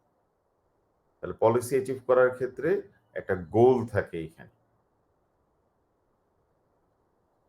Generally an improvement in some, মানে পলিসি এই গোলটা সাধারণত হয় হচ্ছে একটা ইকোনমিক গোল, একটা পলিটিক্যাল গোল, অথবা একটা সোশ্যাল গোল। ঠিক আছে, এরকম কোনো একটা গোল অ্যাচিভ করার জন্য একটা পলিসি মেক করা হয়। যেমন ইংল্যান্ডে বাংলাদেশের মতোই যে কোনো দোকানে যে কোনো ওষুধ চাইলেই বাংলাদেশে কিন্তু দিয়ে দেয়। যে কোনো ওষুধ, মানে কিছু কিছু ফার্মাসি ছাড়া একটা লোক যদি যে কোনো ওষুধ কিনতে চায়, যে কোনো অ্যামাউন্টের অ্যান্টিবায়োটিক, যে কোনো অ্যামাউন্টের পেইন কিলার, যে কোনো কিছু কিনতে চায়, যে কোনো ওষুধ তাকে দিয়ে দিবে। যে কোনো ইনজেকশন সে কিনতে পারবে, কয়েকটা ফার্মাসি ছাড়া বাকি সবাই মানে তোমার প্রেসক্রিপশন ছাড়াই ওষুধ দিয়ে দিবে। সে কি ডাক্তার না, সে ওষুধটা দিয়ে কি করবে জানতে যাবে না। ঠিক আছে, পয়জনাস মেডিসিন দিয়ে দিবে, বাচ্চারা কিনতে গেলেও দিয়ে দিবে, বড়রা কিনতে গেলেও দিয়ে। এটাই আমাদের বাংলাদেশে সব ফার্মাসিতে এটাই হয়, কিন্তু ইংল্যান্ডে এরকম ভাবে ওষুধ পাওয়া যায় না। তোমার কিছু কিছু ড্রাগস আছে যেগুলা মানে শেলফে পাওয়া যাবে, ভিটামিন ট্যাবলেট এই জিনিসগুলা, আর কিছু পেইন কিলার পাওয়া যেতে পারে, বাট অ্যান্টিবায়োটিক থেকে শুরু করে সব ড্রাগসই হচ্ছে গিয়ে রেস্ট্রিক্টেড। এটা তারা পলিসিগত কারণে করেছে, যেন মানুষজন বিভিন্ন রকমের মানে ওষুধের অপব্যবহার না করতে পারে। রোড ট্রাফিক অ্যাক্টে বলতেছে যে ড্রাঙ্ক অবস্থায় ড্রাইভিং সিটেই বসা যাবে না, চালানো তো দূরের কথা, ড্রাইভিং সিটে যদি কাউকে পাওয়া যায়, সেকশন 5 এবং সেকশন 6 বলে দিচ্ছে রোড ট্রাফিক অ্যাক্ট 1988-এ, এটাই ক্রিমিনাল অফেন্স। কারণ কি, এটা একটা পলিসিগত কারণে করেছে, কারণ ড্রাঙ্ক অবস্থায় তো অ্যাক্সিডেন্টটা বেশি হয়। ঠিক আছে, পুলিশ যদি ট্রাফিক সার্জেন্ট একটা গাড়ি থামাতে বলে, সে কেউ যদি গাড়ি না থামায়, ওমিশন করে, ফেলিওর টু অ্যাক্ট, এটাই একটা অফেন্স হয়ে যাবে, পলিসিগত কারণে করেছে। আর না হলে তো সবাই বলবে যে আমি গাড়ি থামাই নাই, আমি জরুরি কাজে চলে গেছি, এরকম একটা কিছু বলবে। তো বলতেছে না, যখনই গাড়ি থামাইতে বলবে তার ব্রিদিং টেস্ট করার জন্য, ব্লাড টেস্ট করার জন্য, ইউরিন টেস্ট করার জন্য, সে কি ড্রাঙ্ক কিনা, হ্যাঁ, গাড়ি থামাতে হবে, পলিসিগত কারণে আইনগুলো। তার মানে এখানে একটা সামাজিক পলিসি আছে। কিছু আইন তৈরি করা হয় হচ্ছে গিয়ে ইকোনমিক, পলিটিক্যাল অথবা এনভায়রনমেন্টাল পলিসি। যেমন Tennessee Valley Authority and Hill কেসে ঘটনাটা হচ্ছে যে একটা টেনেসি ভ্যালি অথরিটি যেটা করতে চায়, যে একটা এলাকাতে একটা ড্যাম করতে চায়, একটা বাঁধ তৈরি করতে চায়। 1967-এ তারা বাঁধ তৈরি করার জন্য কাজ শুরু করছে টেনেসি রিভারের উপরে। এখন 1973-তে পার্লামেন্ট আইন করছে হচ্ছে এন্ডেঞ্জার্ড স্পেসিস অ্যাক্ট 1973। আর এখানে অনেকে এসে বলতেছে যে কোর্টে কিছু অর্গানাইজেশন, হিল একটা এনজিওর প্রতিনিধি, যেটা বলতে চায় সেটা হচ্ছে এখানে যদি বাদ করা হয়, তাহলে রিভারের এই জায়গাতে যে মাছগুলা থাকে, হ্যাঁ, এই মাছগুলার নাম হচ্ছে গিয়ে এই ফিশগুলাকে বলা হয়েছে স্নেইল ডার্টার। হ্যাঁ, এই ফিশ, এইগুলার যে হেবিটেট, মানে নদীর যে অংশে ওনারা থাকে, এই মাছগুলা থাকে, নষ্ট হয়ে যাবে। তখন আমাদের জাজমেন্টটা দিল এই নতুন আইন এবং এনভায়রনমেন্টের কথা চিন্তা করে যে না এখানে ড্যামটা করা যাবে না। The court held that a prima facie violation of Section 7 on the Endangered Species Act and ruled that an injunction requested by respondent should have been issued. তাহলে এই জাজমেন্টটা কিন্তু দিয়েছে হচ্ছে কোনো প্রিন্সিপালের উপর ভিত্তি করে না, একটা পলিসির উপর ভিত্তি করে, যে আমাদের গোল হচ্ছে এনভায়রনমেন্টের মধ্যে যে তোমার ভারসাম্যটা আছে এটা নষ্ট করা যাবে না। তার মানে একটা স্নেইল ডার্টার, একটা ছোট মাছ, কিন্তু এটা দেখা যাবে যে এটার হ্যাবিটেট নষ্ট করলে এটার কারণে যে আদার ফিশের উপর এটার এফেক্ট পড়বে। তার মানে জাজমেন্টটা দিয়েছে on the basis of policy, একটা গোল অ্যাচিভ করার জন্য। তাহলে প্রিন্সিপালের সাথে পলিসির তাহলে পার্থক্যটা কোথায়? প্রিন্সিপাল কোনো গোল অ্যাচিভ করার জন্য সেট করা হয় না। প্রিন্সিপাল হচ্ছে মানুষের বিহেভিয়ারের একটা স্ট্যান্ডার্ডস বলা থাকে, যে স্ট্যান্ডার্ড অবজার্ভ, যে আমরা কোন স্ট্যান্ডার্ডটা ফলো করব, যে promises should not be broken, এটা হচ্ছে একটা প্রিন্সিপাল, এটা হচ্ছে গিয়ে তোমার একটা স্ট্যান্ডার্ড। হ্যাঁ, প্রিন্সিপালের মধ্যে একটা স্ট্যান্ডার্ড অফ বিহেভিয়ার বলা থাকবে, যে no person can benefit from his own wrong. ঠিক আছে, এই জিনিসটা মানে প্রিন্সিপালের মধ্যে বলা থাকে হচ্ছে একটা স্ট্যান্ডার্ড, যে before giving a judgement listen to the other side, audi alteram partem, no one can be a জাজ in his own case, nemo judex in causa sua. এগুলো হচ্ছে একটা প্রিন্সিপাল, মানুষ এগুলোকে একটা স্ট্যান্ডার্ড বলে দেয়। এটা কোনো মানে সোশ্যাল, ইকোনমিক, পলিটিক্যাল, এনভায়রনমেন্টাল কোনো গোল অ্যাচিভ করার জন্য এগুলা থাকে না প্রিন্সিপালস গুলা। ঠিক আছে, এই যে not because it will achieve, এরকম কোনো অবজেক্টিভ থাকে না। ঠিক আছে, আর প্রিন্সিপাল গুলো একটা স্ট্যান্ডার্ড ফিক্স করে, কারণ হচ্ছে যে এই স্ট্যান্ডার্ড গুলো ফলো না করলে তোমার ফেয়ারনেস আসবে না, জাস্টিস আসবে না, হ্যাঁ, মোরালিটি তোমার প্রিভেল করবে না। আর পলিসি হচ্ছে অন্য জিনিস। পলিসি হচ্ছে সেট করা হয় হচ্ছে গিয়ে তোমার একটা গোল অ্যাচিভ করার জন্য। এই গোলটা হতে পারে economic goal, political goal, social goal, এগুলাকে অ্যাচিভ করার জন্য। তাহলে আমরা বলতে পারি যে principle describe rights, principle concerns rights, আর পলিসি হচ্ছে ডেসক্রাইব গোলস। পলিসির মধ্যে বলা থাকে হচ্ছে গোলস। তাহলে if we are to respect individual rights, they must not be capable squashed by some competing community goal. তার মানে আমরা যদি কোনো একটা রাইট অ্যাচিভ করতে চাই, তাহলে এটা তোমার মানে কোনো একটা গোল দিয়ে এটাকে আন্ডারমাইন করা যাবে না। তার মানে ডরকিন যেটা বলতে যাচ্ছে সেটা হচ্ছে যে ইন্ডিভিজুয়াল রাইট সবসময় প্রিভেল করবে। তার মানে ডরকিনের কথা হলো যে যদি কখনো কোনো কনফ্লিক্ট হয় প্রিন্সিপালের সাথে পলিসির, তাহলে অ্যাপ্লাই করতে হবে হচ্ছে গিয়ে প্রিন্সিপালকে। আর প্রিন্সিপালের মধ্যে বলা থাকে হচ্ছে রাইটস, আর পলিসির মধ্যে বলা থাকে হচ্ছে গোলস। ঠিক আছে, তাহলে এই দুইটার মধ্যে সেন্ট্রাল কোয়েশ্চেন হচ্ছে গিয়ে যে তোমার ক্লেইমেন্ট রাইট সবসময় উইন করবে, এবং কমিউনিটি ইন্টারেস্টের উপরেও থাকবে হচ্ছে গিয়ে ইন্ডিভিজুয়াল রাইটস এর কোয়েশ্চেন। তাহলে আমরা যদি অ্যাপ্লাই করি আমাদের কেসটাতে, এই তোমার ডুলগেরিও কেসটাতে এই প্রিন্সিপালটাকে যদি আমরা অ্যাপ্লাই করি, পলিসিগুলোকে যদি আমরা অ্যাপ্লাই করি, তাহলে আমরা দেখব যে জাজ কোর্ট অফ অ্যাপিল এই কেসে বলতেছে যে এখানে অ্যাপ্লাই করবে হচ্ছে আর্টিকেল 8 রাইট টু প্রাইভেসি। তার মানে ইন্ডিভিজুয়াল রাইটটা প্রিভেল করবে। আর যারা এখানের মধ্যে বিভিন্ন রকমের প্রোটেস্ট করেছিল, ফ্রিডম অফ রিলিজিয়ান, তারপরে হচ্ছে ফ্রিডম অফ এক্সপ্রেশন এবং অ্যাসেম্বলি 9, 10 এবং 11, তাদের রাইটটা হচ্ছে গিয়ে তারা একটা গোল অ্যাচিভ করার জন্য করতে চেয়েছিল। তাদের গোলটা ছিল কি যে অ্যাবর্শন করা যাবে না, একটা ধর্মীয় গোল, হ্যাঁ, একটা তোমার রাজনৈতিক গোল তাদের ছিল, হ্যাঁ, একটা সামাজিক গোল তাদের ছিল। আর এখানে যারা অ্যাবর্শন করাতে চায় তাদের একটা রাইট টু প্রাইভেসি, যে আমার বডি আমি ডিসাইড করব যে আমি কি বাচ্চাটা ডেলিভারি দিব কি দিব না। তাহলে জাজ এখানে অ্যাপ্লাই করছে হচ্ছে গিয়ে প্রিন্সিপাল রেদার দেন গোল।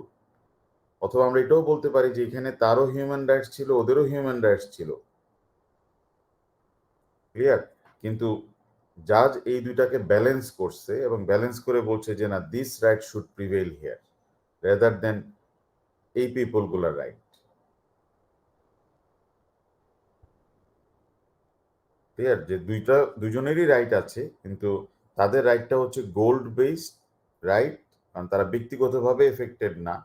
তারা যেই কারণে প্রতিবাদ করতে আসছে সেটা হচ্ছে গিয়ে তোমার সামাজিক, ধর্মীয় অথবা আহ, মানে অন্য কোনো একটা গোল, পলিটিক্যাল গোল অ্যাচিভ করার জন্য। আর এরা আসছে হচ্ছে নিজেদের ব্যক্তিগত হিউম্যান রাইটস গুলাকে তোমার এক্সারসাইজ করার জন্য। তার মানে এই কেসটাতে আমরা বলতে পারি যে জাজেসরা অ্যাপ্লাই করেছে হচ্ছে গিয়ে প্রিন্সিপাল, হ্যাঁ, রেদার দেন তোমার পলিসি। কারণ যদি আমি পলিসি অ্যাপ্লাই করতে যাইতাম তাহলে তো সবার গোলটাকে আমাকে প্রায়োরিটি দিতে হইতো। এটা তুমি মানে আর্গুমেন্টের সুযোগ আছে আর কি। তো the civil cases are and should be decided by reference to principles. In the operation of the legal system, policies are not appropriate to legal reasoning and principles are more important than rules as they surround a structure of rules. ঠিক আছে? তার মানে এটা তো আমরা আগে বলে ফেলেছি, সেটা হচ্ছে যে জাজদেরকে মানে রুলের উপরে প্রিন্সিপালকে প্রায়োরিটি দিতে হবে, পলিসির উপরেও প্রিন্সিপালকে প্রায়োরিটি দিতে হবে। অনেক সময় এরকম কোনো এক্সেপশনাল সিচুয়েশন না হলে, যেমন at the time of war, হ্যাঁ, ইমার্জেন্সি, ন্যাশনাল ইমার্জেন্সি সিচুয়েশন, সেই ক্ষেত্রে অনেক সময় পলিসিকে প্রায়োরিটি দেওয়া লাগে। হোললি এক্সেপশনাল সিচুয়েশন, যে কারো কোনো নিয়ন্ত্রণ নাই, সেক্ষেত্রে পলিসিকে প্রায়োরিটি দেওয়া লাগে। একটা এক্সাম্পল হবে এরকম, compulsory acquisition of property. Compulsory acquisition of property, যে যুদ্ধের সময় যে কোনো লোকের জায়গা দখল করতে পারে যুদ্ধের পারপাসে। এই যে কম্পালসারি একুইজিশন হয়, হ্যাঁ, বা অনেক সময় রাস্তাঘাট করার সময় জমি একুয়ার করে, সেক্ষেত্রে অবশ্য টাকা দেয় জমি একুয়ার করার ক্ষেত্রে। তো এগুলা হচ্ছে কি, এসব এরকম যদি কোনো ন্যাশনাল ইমার্জেন্সি অথবা পাবলিক ইন্টারেস্টের কোনো ফ্যাক্টর না থাকে, তাহলে কখনোই জাজ এই প্রিন্সিপালকে তোমার আন্ডারমাইন করবে না। ঠিক আছে? সবসময় জাজেসরা প্রিন্সিপালটাকেই প্রায়োরিটি দিবে। বাট এক্সেপশনাল সিচুয়েশন, এরকম ওয়ার টাইম সিচুয়েশন, সেক্ষেত্রে হয়তো পলিসিকে কিছু কিছু ক্ষেত্রে তোমার অ্যাপ্লাই করা লাগতে পারে instead of policy, instead of মানে পলিসিকে অ্যাপ্লাই করা লাগতে পারে ইনস্টেড অফ প্রিন্সিপাল। আমাদের সিচুয়েশনটা যেটা, আমাদের ডুলগেরিও কেস, এটা তো এমন কোনো সিচুয়েশন না যে এখানে আমাদেরকে পলিসিকে বেশি প্রায়োরিটি দিতে হবে রেদার দেন প্রিন্সিপাল। কারণ এখানে আমাদের জাজ মানে বা আমাদের জাজ যেই কাজটা করেছিল এই কেসটাতে, যে উনি যখন এই anti social behaviour crime and policing একটা অ্যাপ্লাই করেছে, তাহলে ওনার এখানে এমন কোনো মানে বড় কোনো পলিসি রিজন নাই যেটাকে ওনার মানে এই রাইটটাকে আন্ডারমাইন করে করতে হবে। অ্যাবর্শন যারা করতে চায় বা কনসালটেশন যারা নিতে চায়, তাদের রাইটটাকে আন্ডারমাইন করতে হবে। এটা আমার ন্যাশনাল ইমার্জেন্সিও কোনো সিচুয়েশন না, এখানে কোনো পাবলিক ইন্টারেস্টও এফেক্টেড হবে না।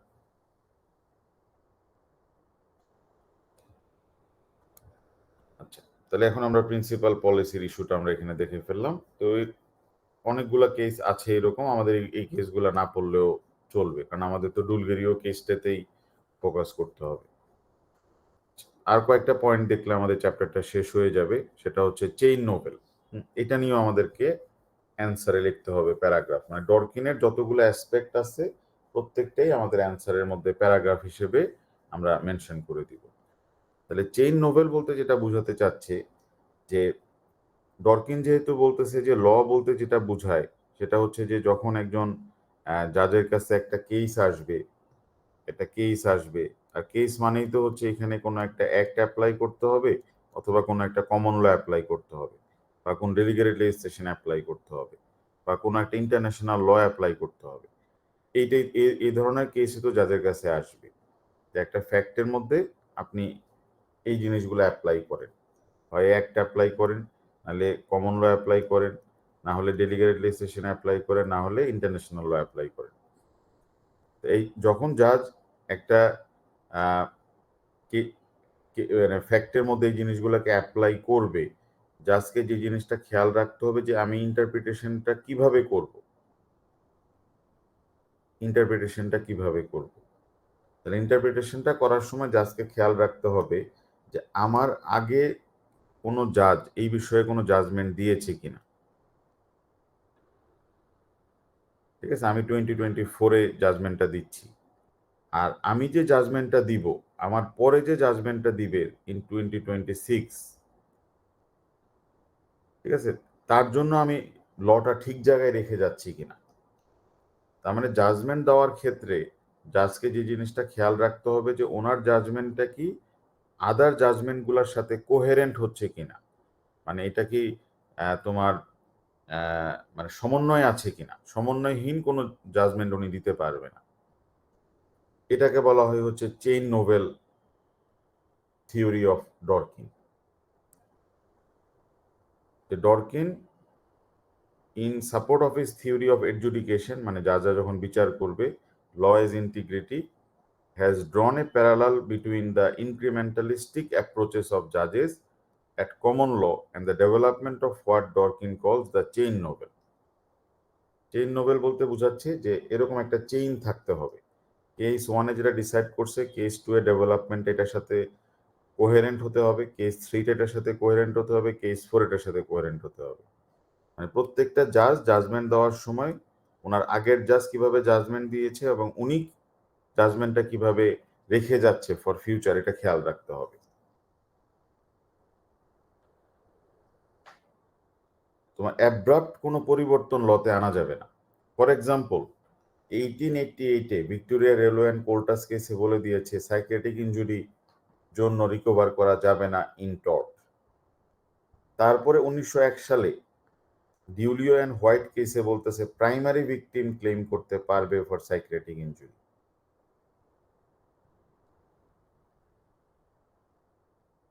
ঠিক আছে,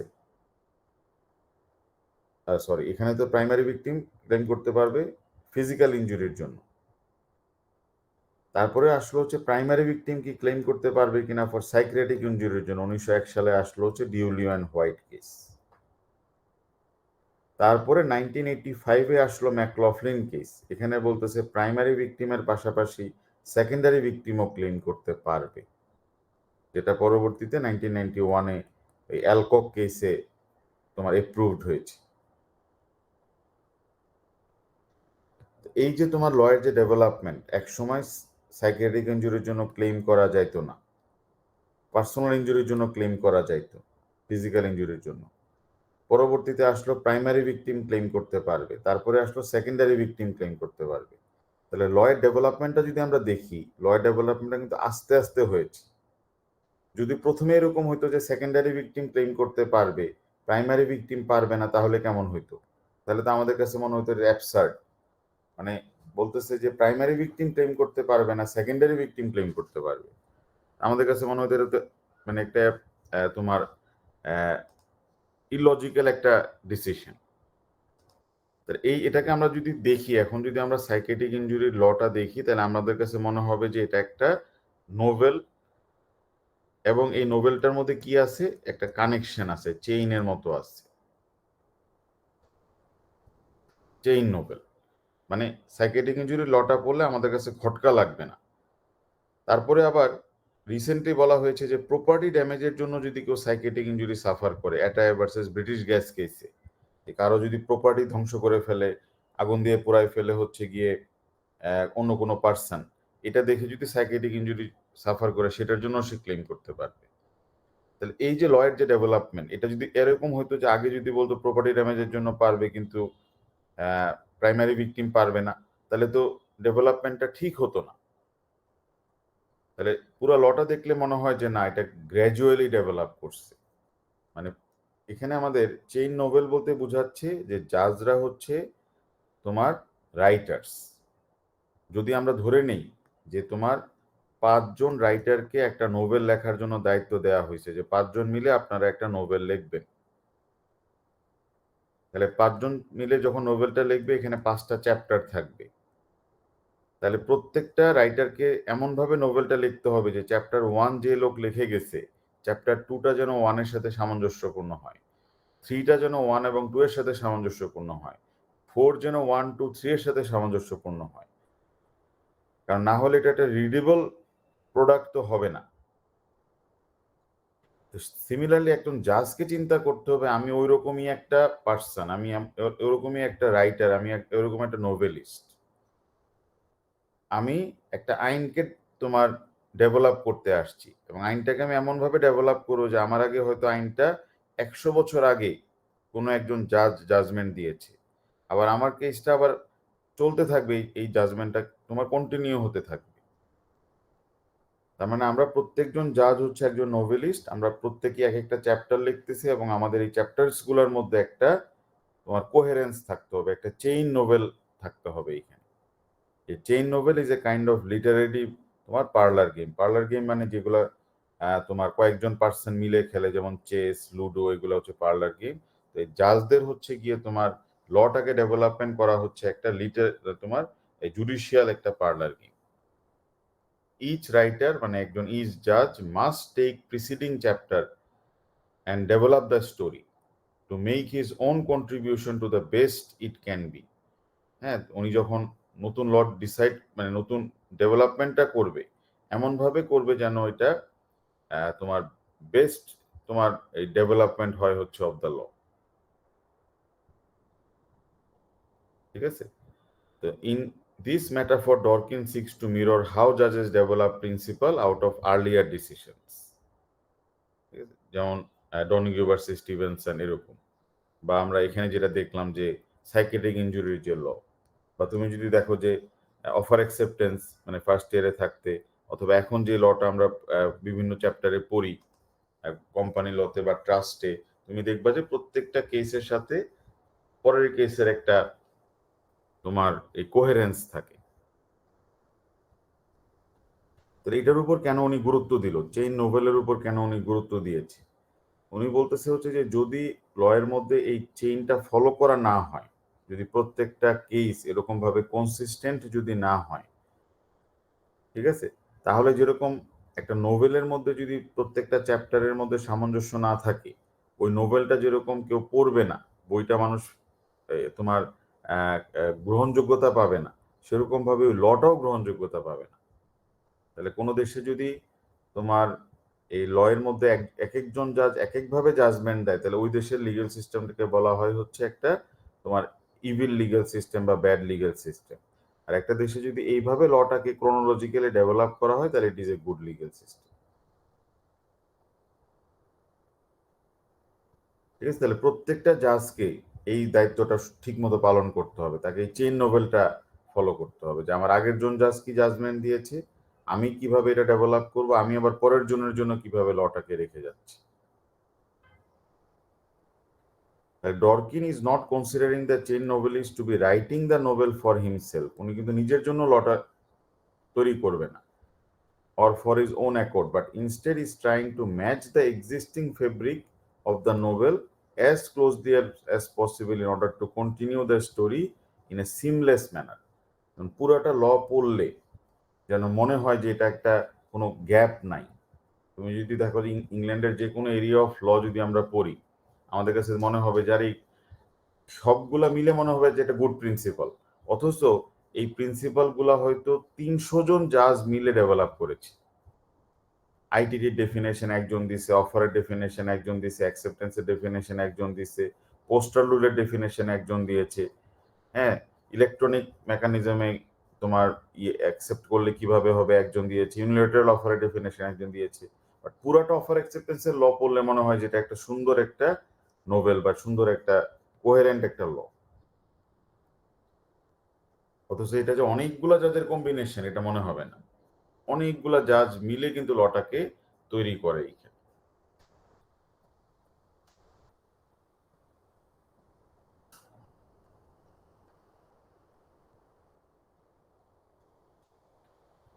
তাহলে এখানে একটা দুইটা একাডেমিক ওপিনিয়ন আছে, একটা এই ওপিনিয়ন গুলো আমরা তোমার অ্যাপ্লাই করতে পারবো এখানে।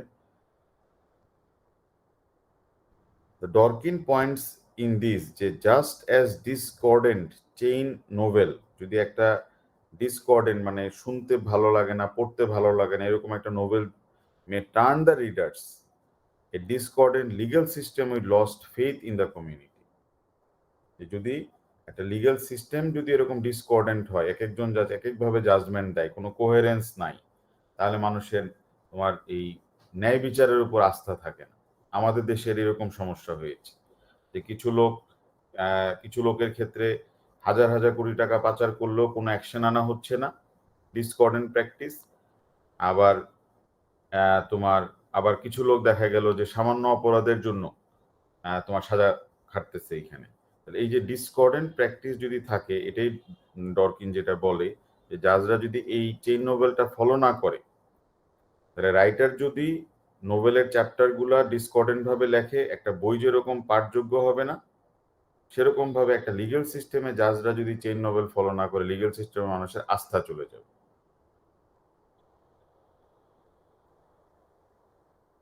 তাহলে চেইন নোবেলের গুরুত্বটা এখানে দিয়েছে। তার মানে আমরা যখন এই কেসটাকে অ্যান্সার করবো, ডুলগেরিও কেসটা, তাহলে আমাদেরকে এখানে দেখতে হবে যে জাজ কি এখানে চেইন নোবেলটা ফলো করেছে কিনা, তার মানে এই রিলেটেড আগের কোনো মামলা আছে কিনা।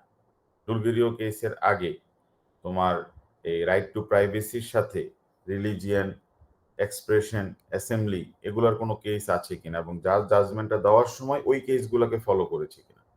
ওনাকে তো চেইন নোবেল ফলো করতে হবে, উনি তো হঠাৎ করেই একটা অ্যাব্রাপ্ট ডিসিশন উনি দিতে পারবেন। তাহলে চেইন নোবেল নিয়ে আমাদের অ্যান্সারের মধ্যে অবশ্যই পার্ট রাখতে হবে। এটা খুবই ইম্পর্টেন্ট যে প্রিন্সিপাল পলিসির পাশাপাশি তোমাকে অবশ্যই ডিসকাস করতে হবে চেইন নোবেল। আর চেইন নোবেলের জন্য এখানে আমি শর্টলি লিখেও দিছি, আবার তুমি যেন বেশি ইনফরমেশন লিখতে পারো, হ্যাঁ, চেইন নোবেলের উপরে, এটাও এখানে দেওয়া আছে, detail discussion on chain novel. তুমি পুরো চেইন নোবেলের উপর যা লিখতে চাও, applying the chain novel approach in ডুলগেরিও, সম্পূর্ণভাবে এখানে লিখে দেওয়া আছে।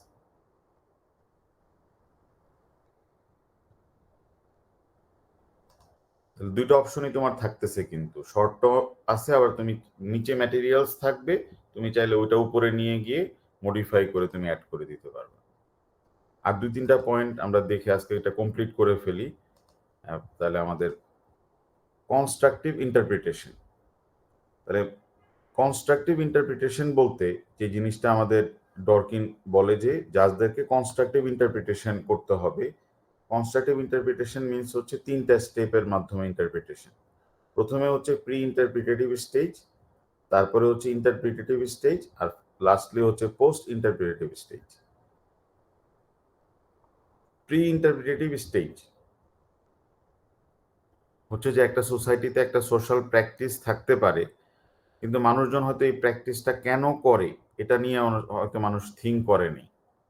এটাকে আমরা বলতে পারি হচ্ছে প্রি ইন্টারপ্রিটেটিভ স্টেজ। মানে মানুষ হয়তো একটা জিনিস করে আসতেছে, কিন্তু কেন করতেছে এটা নিয়ে আসলে প্রশ্ন করেনি। এটা হচ্ছে গিয়ে প্রি ইন্টারপ্রিটেটিভ স্টেজ। আর interpretative attitude is one in which people question accepted practices and reasons for coming to them. ইন্টারপ্রিটিভ স্টেজে মানুষ ওই প্র্যাকটিসটা নিয়ে প্রশ্ন করে যে আসলে এটা কেন করা হয়। তার মানে একটা বাসে উঠলে দেখা যায় যে তোমার বড়রা উঠলে সিট ছেড়ে দেয়, তারপরে প্রশ্ন করে যেটা কেন করা হয়, ঠিক আছে। তারপরে দেখা যাচ্ছে যে প্যারেন্টস বাচ্চাদের লুক আফটার করে, তাহলে সেকেন্ড স্টেজে আসবে যে কেন লুক আফটার করে, তাহলে নিশ্চয়ই এখানে প্যারেন্টসের উপরে কোনো একটা ডিউটি আছে।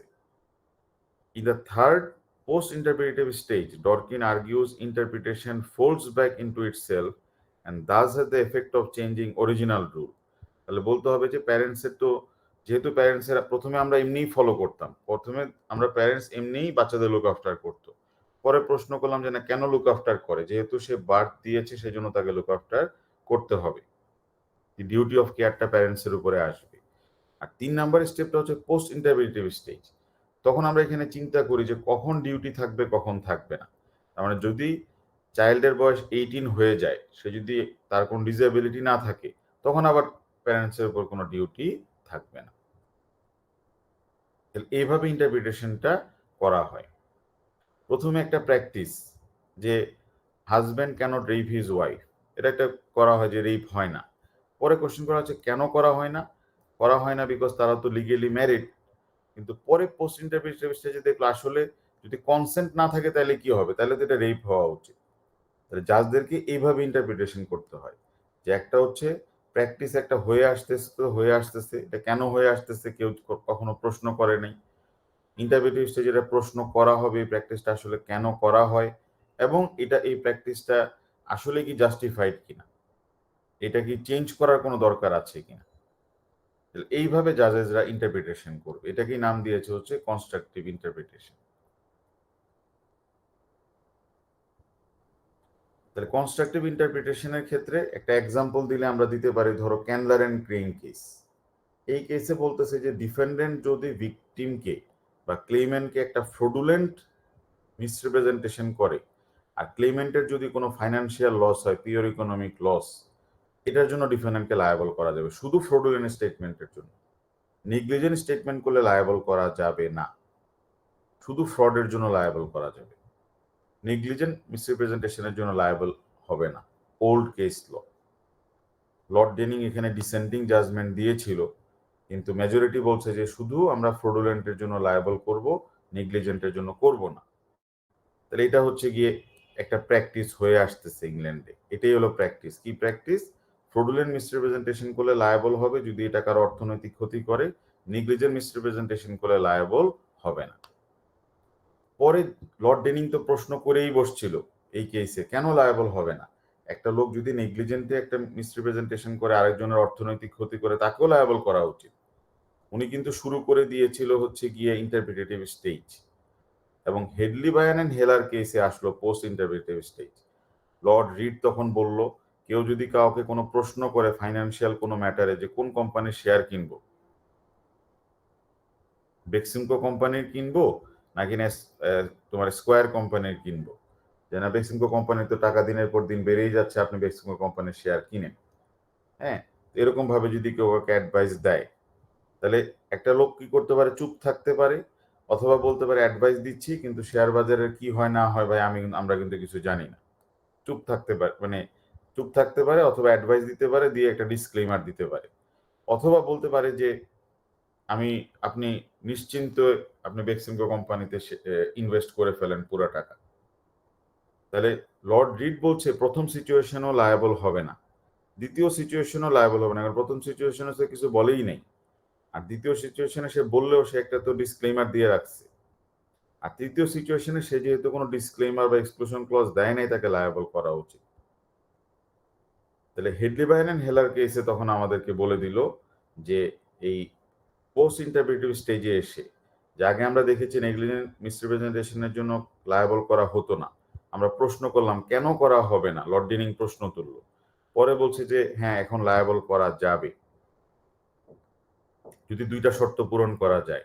ক্লেমেন্টের সাথে ডিফেন্ডেন্টের স্পেশাল রিলেশনশিপ থাকে, অ্যাজাম্পশন অফ রেসপন্সিবিলিটি থাকে ডিফেন্ডেন্টের ক্লেমেন্টের উপরে, এবং ক্লেমেন্ট যদি এটার উপর রিলাই করে থাকে। তাহলে জাজরা এইভাবে ইন্টারপ্রিটেশনটা করবে, এটাকে বলা হয় কনস্ট্রাকটিভ ইন্টারপ্রিটেশন। এখানে আরো ফার্দার এক্সাম্পল আছে, এটা তোমার নট ইম্পর্টেন্ট, এটা না পড়লেও চলবে। তাহলে আমাদের কেসে কি এই ইন্টারপ্রিটেশনটাকে ফলো করেছে কিনা? আমাদের কেসে কি এই যখন জাজেসরা এই অ্যাপ্লিকেশনটা করলো, এই অ্যাক্টের ইন্টারপ্রিটেশনটা কি জাজেসরা এইভাবে করেছে কিনা? যে এই অ্যাক্ট অফ পার্লামেন্ট আসার আগে ঘটনা কি ছিল? এই অ্যাক্ট অফ পার্লামেন্ট আসার আগে তোমার দেখা যেত যে মানে বিভিন্ন এলাকায় মানুষজন মিটিং মিছিল করতো, এলাকার মানুষজনের অসুবিধা হইতো, এই জিনিসটা তারা দেখতো। এই জন্য আইনটা করা হয়েছিল। যে এই আইনটা করা হয়েছিল হচ্ছে গিয়ে যে একটা এলাকায় যেন এরকম কোনো ডেমনস্ট্রেশন না করে এলাকার মানুষজনের জন্য কোনো অসুবিধা না করা হয়। এটা হলো এই আইনের মূল উদ্দেশ্য। আচ্ছা, এখন যদি আমরা পরের স্টেপে যাই, যে যদি এরকম ডিস্টারবেন্স করে তখন পাবলিক স্পেস প্রোটেকশন অর্ডার দিতে পারে কে? Local authority. আমাদের কেসে দিয়েছিল বোরো অফ ইলিং, তারাই এই অর্ডারটা দিয়েছিল। আচ্ছা, এখন আমরা যদি যাই হচ্ছে তোমার পোস্ট ইন্টারপ্রিটেটিভ স্টেজে, যে আমাদের কেসে তো এলাকার মানুষজনের কোনো ইন্টারফেয়ারেন্স হচ্ছে না। আমাদের কেসে তো এলাকার মানুষজন যারা আছে এক্স ওয়াই জেড, তাদের ইন্টারফেয়ারেন্স হচ্ছে না। আমাদের এখানে হচ্ছে যে মাদাররা অ্যাবর্শন করতে যেতে চাচ্ছিল, অথবা যে মাদাররা কনসালটেশনের জন্য যেতে চাচ্ছিল, তাদের হচ্ছে। তাহলে এখন আমরা পোস্ট ইন্টারভিউ স্টেজে গিয়ে আমরা বলবো যে আইনটা কি আসলে তাহলে শুধু এলাকাবাসীর জন্য, মানে শুধুমাত্র এই এলাকার রেসিডেন্টদের জন্য, না এই এলাকাতে যারা আসবে তাদের জন্য করা উচিত? এই ইন্টারপ্রিটেটিভ প্রসেসে গিয়ে জাজরা বলল যে না, আইনটা সবার জন্যই অ্যাপ্লাই হবে, শুধু এলাকাবাসীর জন্য না। তাহলে those in the locality includes people who come to the locality for some তোমার গুডস অর সার্ভিসেস। তাহলে এখানে জাজ যদি কনস্ট্রাকটিভ ইন্টারপ্রিটেশন না করতো, তাহলে কিন্তু বলে দিত যে এই পেশেন্টদেরকে তোমার বাঁচানোর জন্য পিএসপিও অর্ডার দেওয়া যাবে না। কোর্ট বলছে যে আইনের প্রথম শর্ত পূরণ হয়ে গেছে। আমরা পোস্ট ইন্টারপ্রিটেটিভ স্টেজে গিয়ে আমরা দেখেছি যে জিনিসটা, আমরা দেখলাম যে তোমার এই আইনটা আসার আগের পরিস্থিতি কেমন ছিল, বা এই আইনটা আসার আগে প্র্যাকটিসটা কেমন ছিল, এই আইনটা কেন করা হয়েছিল। ঠিক আছে, আমরা কোশ্চেন করলাম জিনিসটা। এখন আমরা দেখলাম যে পোস্ট ইন্টারপ্রিটেটিভ স্টেজে গিয়ে যে তোমার the third post interpretative stage, Dworkin argues interpretation folds back itself and thus has the effect of changing the original rule. ঠিক আছে, তাহলে এখানে এসে তারা বলে দিল যে না, ওইটা এটার মধ্যে কভার করবে। এবং কন্টিনিউয়াস বলতে সারাক্ষণ যে এলাকায় থাকতে হবে তা না। যে সময় ট্রিটমেন্টের জন্য আসে তোমার পেশেন্টরা, মাদাররা যখন ট্রিটমেন্টের জন্য আসে, কনসালটেশনের জন্য আসে, তখন বাধাগ্রস্ত করলেই এই আইনের আন্ডারে তাদেরকে লায়াবল করা যাবে। ঠিক আছে, তাই কনস্ট্রাকটিভ ইন্টারপ্রিটেশন আমাদের অ্যান্সারের একটা পার্ট হবে, যে what is constructive interpretation. Constructive interpretation নিয়ে আমাদেরকে ডিসকাশন করতে হবে। কনস্ট্রাকটিভ ইন্টারপ্রিটেশন, এবং এটা নিয়ে আবার ডিটেল ডিসকাশনটা আবার নিচে করা আছে যে what is constructive interpretation. Constructive ইন্টারপ্রিটেশনের 3টা ধাপ, একটা হচ্ছে pre interpretative stage, interpretative stage, আর একটা হচ্ছে পোস্ট ইন্টারপ্রিটেটিভ স্টেজ। আচ্ছা, এখন এই যে কাজটা, এই যে ইন্টারপ্রিটেশন করার, এটা তো কঠিন ব্যাপার, এটা তো সহজ ইস্যু না। তাহলে এটা কি সবার পক্ষে করা সম্ভব কিনা? মানে জাজরা কি এই প্রসেসটা তো জাজদেরকেই ফলো করতে হবে। উনি বলতেছে যে জিনিসটা, যে এই যে ইট প্রপোজেস দ্যাট জাজেস might have the ability to overrule the law by providing a compatible interpretation without going through due process. ঠিক আছে, জাজরা চাইলে পুরাতন লটাকেও পরিবর্তন করতে পারে যখন তারা এইভাবে ইন্টারপ্রিটেশন করবে। While he does so, states that a good judge, like a good novelist, should try as much as possible to follow the past events and make his decisions flow seamlessly from the past. The only thing holding a judge doing this are his morals. তার মানে তার মধ্যে নৈতিকতাটা highest লেভেলে থাকতে হবে, যে আমি যে জাজমেন্টটা দিব সেটা পুরাতন জাজমেন্টের সাথে কানেক্টিং হতে হবে। এমনকি আমার আগে 50টা জাজমেন্ট থাকতে পারে, ওই সবগুলা জাজমেন্টকে বিবেচনায় নিয়ে আমাকে জাজমেন্টটা দিতে হবে। ঠিক আছে, আমার প্রেসিডেন্টটা কোহেরেন্ট হতে হবে। তাহলে এই কাজটা করার জন্য বলতেছে যে একজন জাজ যদি করাপ্ট হয় নৈতিকভাবে, তাহলে তো সেই জিনিসগুলোকে বিবেচনায় আনবে না। হ্যাঁ, তার ডিসিশনটা তো আনজাস্ট হবে। তখন উনি আমাদেরকে বলতেছে, আমাদেরকে একটা আইডিয়াল জাজ কল্পনা করতে হবে যে এই কাজটা কে করতে পারবে। উনি একজন ইমাজিনারি জাজের নাম দিয়েছে, সুপার হিউম্যান ইন্টেলেকচুয়াল পাওয়ার, যার অনেক পেশেন্স আছে, হ্যাঁ, যার মধ্যে ইন্টিগ্রিটি আছে, ওনাকে উনি নাম দিয়েছে হারকিউলিস। তাহলে উনি বলতেছে হারকিউলিস হচ্ছে এমন একজন জাজ, হ্যাঁ, যার ইমাজিনেশন, মানে যে উনি একটা ইমাজিনারি জাজ আর কি, কিন্তু ওনার আছে হচ্ছে সুপার হিউম্যান ইন্টেলেকচুয়াল পাওয়ার এবং পেশেন্স, এবং হু অ্যাকসেপ্টস ল এজ ইন্টিগ্রিটি। তাহলে হারকিউলিস টাইপের জাজ বসলে এই চেইন নোভেলটা ফলো করা হয়। হারকিউলিস কখনোই এমন জাজমেন্ট দিবে না যেটা পুরাতন জাজমেন্টের সাথে অসামঞ্জস্যপূর্ণ, ইনকোহেরেন্ট, সমন্বয়হীন, এটা দিবে না। এবং ওনার মধ্যে সততা থাকবে। ঠিক আছে? তাহলে ডরকিন হারকিউলিস হচ্ছে একটা মডেল অফ ইউনিটারি জাজ, যার যে কোনো এক তার মনে থাকে, যে কোনো কমন ল তার মনে থাকে, হ্যাঁ, এবং সে সারা পৃথিবীর লয়ের তার ব্যাপারে তার নলেজ আছে। ঠিক আছে? তার ক্যাপাসিটি হচ্ছে গিয়ে আনলিমিটেড ক্যাপাসিটি। একটা কেসের যেটা সঠিক অ্যান্সার, যে জাজমেন্টটা দিলে ফেয়ার হবে, এটা উনি খুঁজে বের করে ফেলবে। ঠিক আছে? যে কোনোভাবে এটা উনি খুঁজে বের করে ফেলবে এবং ওই জাজমেন্টটা কেন দিল উনি বেস্ট জাস্টিফিকেশন উনি দিতে পারবে। ইংল্যান্ডে এরকম জাজ আমরা কিছু কিছু দেখি, ইংল্যান্ডে ছিল বা আছে, যেমন লর্ড ডিপলক, হ্যাঁ, তারপরে টমাস বিংহাম, লর্ড ডেনিং, হ্যাঁ, এই ধরনের জাজ আমরা বলতে পারি আর কি যে এরা হচ্ছে ওই হারকিউলিস মানে ডরকিনের মডেলের জাজ আর কি। তাহলে এই ডরকিনের মডেলের যে জাজ, উনি ফলো করবে কোন মেথড? এই কনস্ট্রাকটিভ ইন্টারপ্রিটেশন। ঠিক আছে? যেমন ধরো যে কর্কারিয়ান কার্পেন্টার কেসে, এখানে তো জাজেসরা দেখছে যে মানে একটা আইনের মধ্যে বলা আছে যে কেউ যদি কোনো ক্যারেজ চালায় ড্রাঙ্ক অবস্থায়, তাহলে এটা একটা ক্রিমিনাল অফেন্স হবে। এখন আমাদের এই এই লোকটা বলতেছে আমি তো কোনো ক্যারেজ চালাচ্ছি না, আমি তো কোনো গাড়ি ঘোড়া চালাইতেছি না, আমি তো চালাইতেছি সাইকেল। কিন্তু কোর্ট বলছে সাইকেলও ক্যারেজের মধ্যে আসবে। কারণ আইনের পারপাস হচ্ছে ড্রাঙ্ক অবস্থায় কেউ যদি এরকম কোনো ভেহিকেল চালায় তাহলেই তো অ্যাক্সিডেন্ট হতে পারে। নিজের জন্য জিনিসটা ঝুঁকিপূর্ণ, অপরের জন্য জিনিসটা ঝুঁকিপূর্ণ। তো একজন যে হারকিউলিস টাইপের জাজ, উনি একটা আইনের যে মূল উদ্দেশ্য ওইটা উনি উনি তোমার অ্যাপ্লাই করবে এবং উনি অবশ্যই ওই চেইন নোভেলটা ফলো করবে।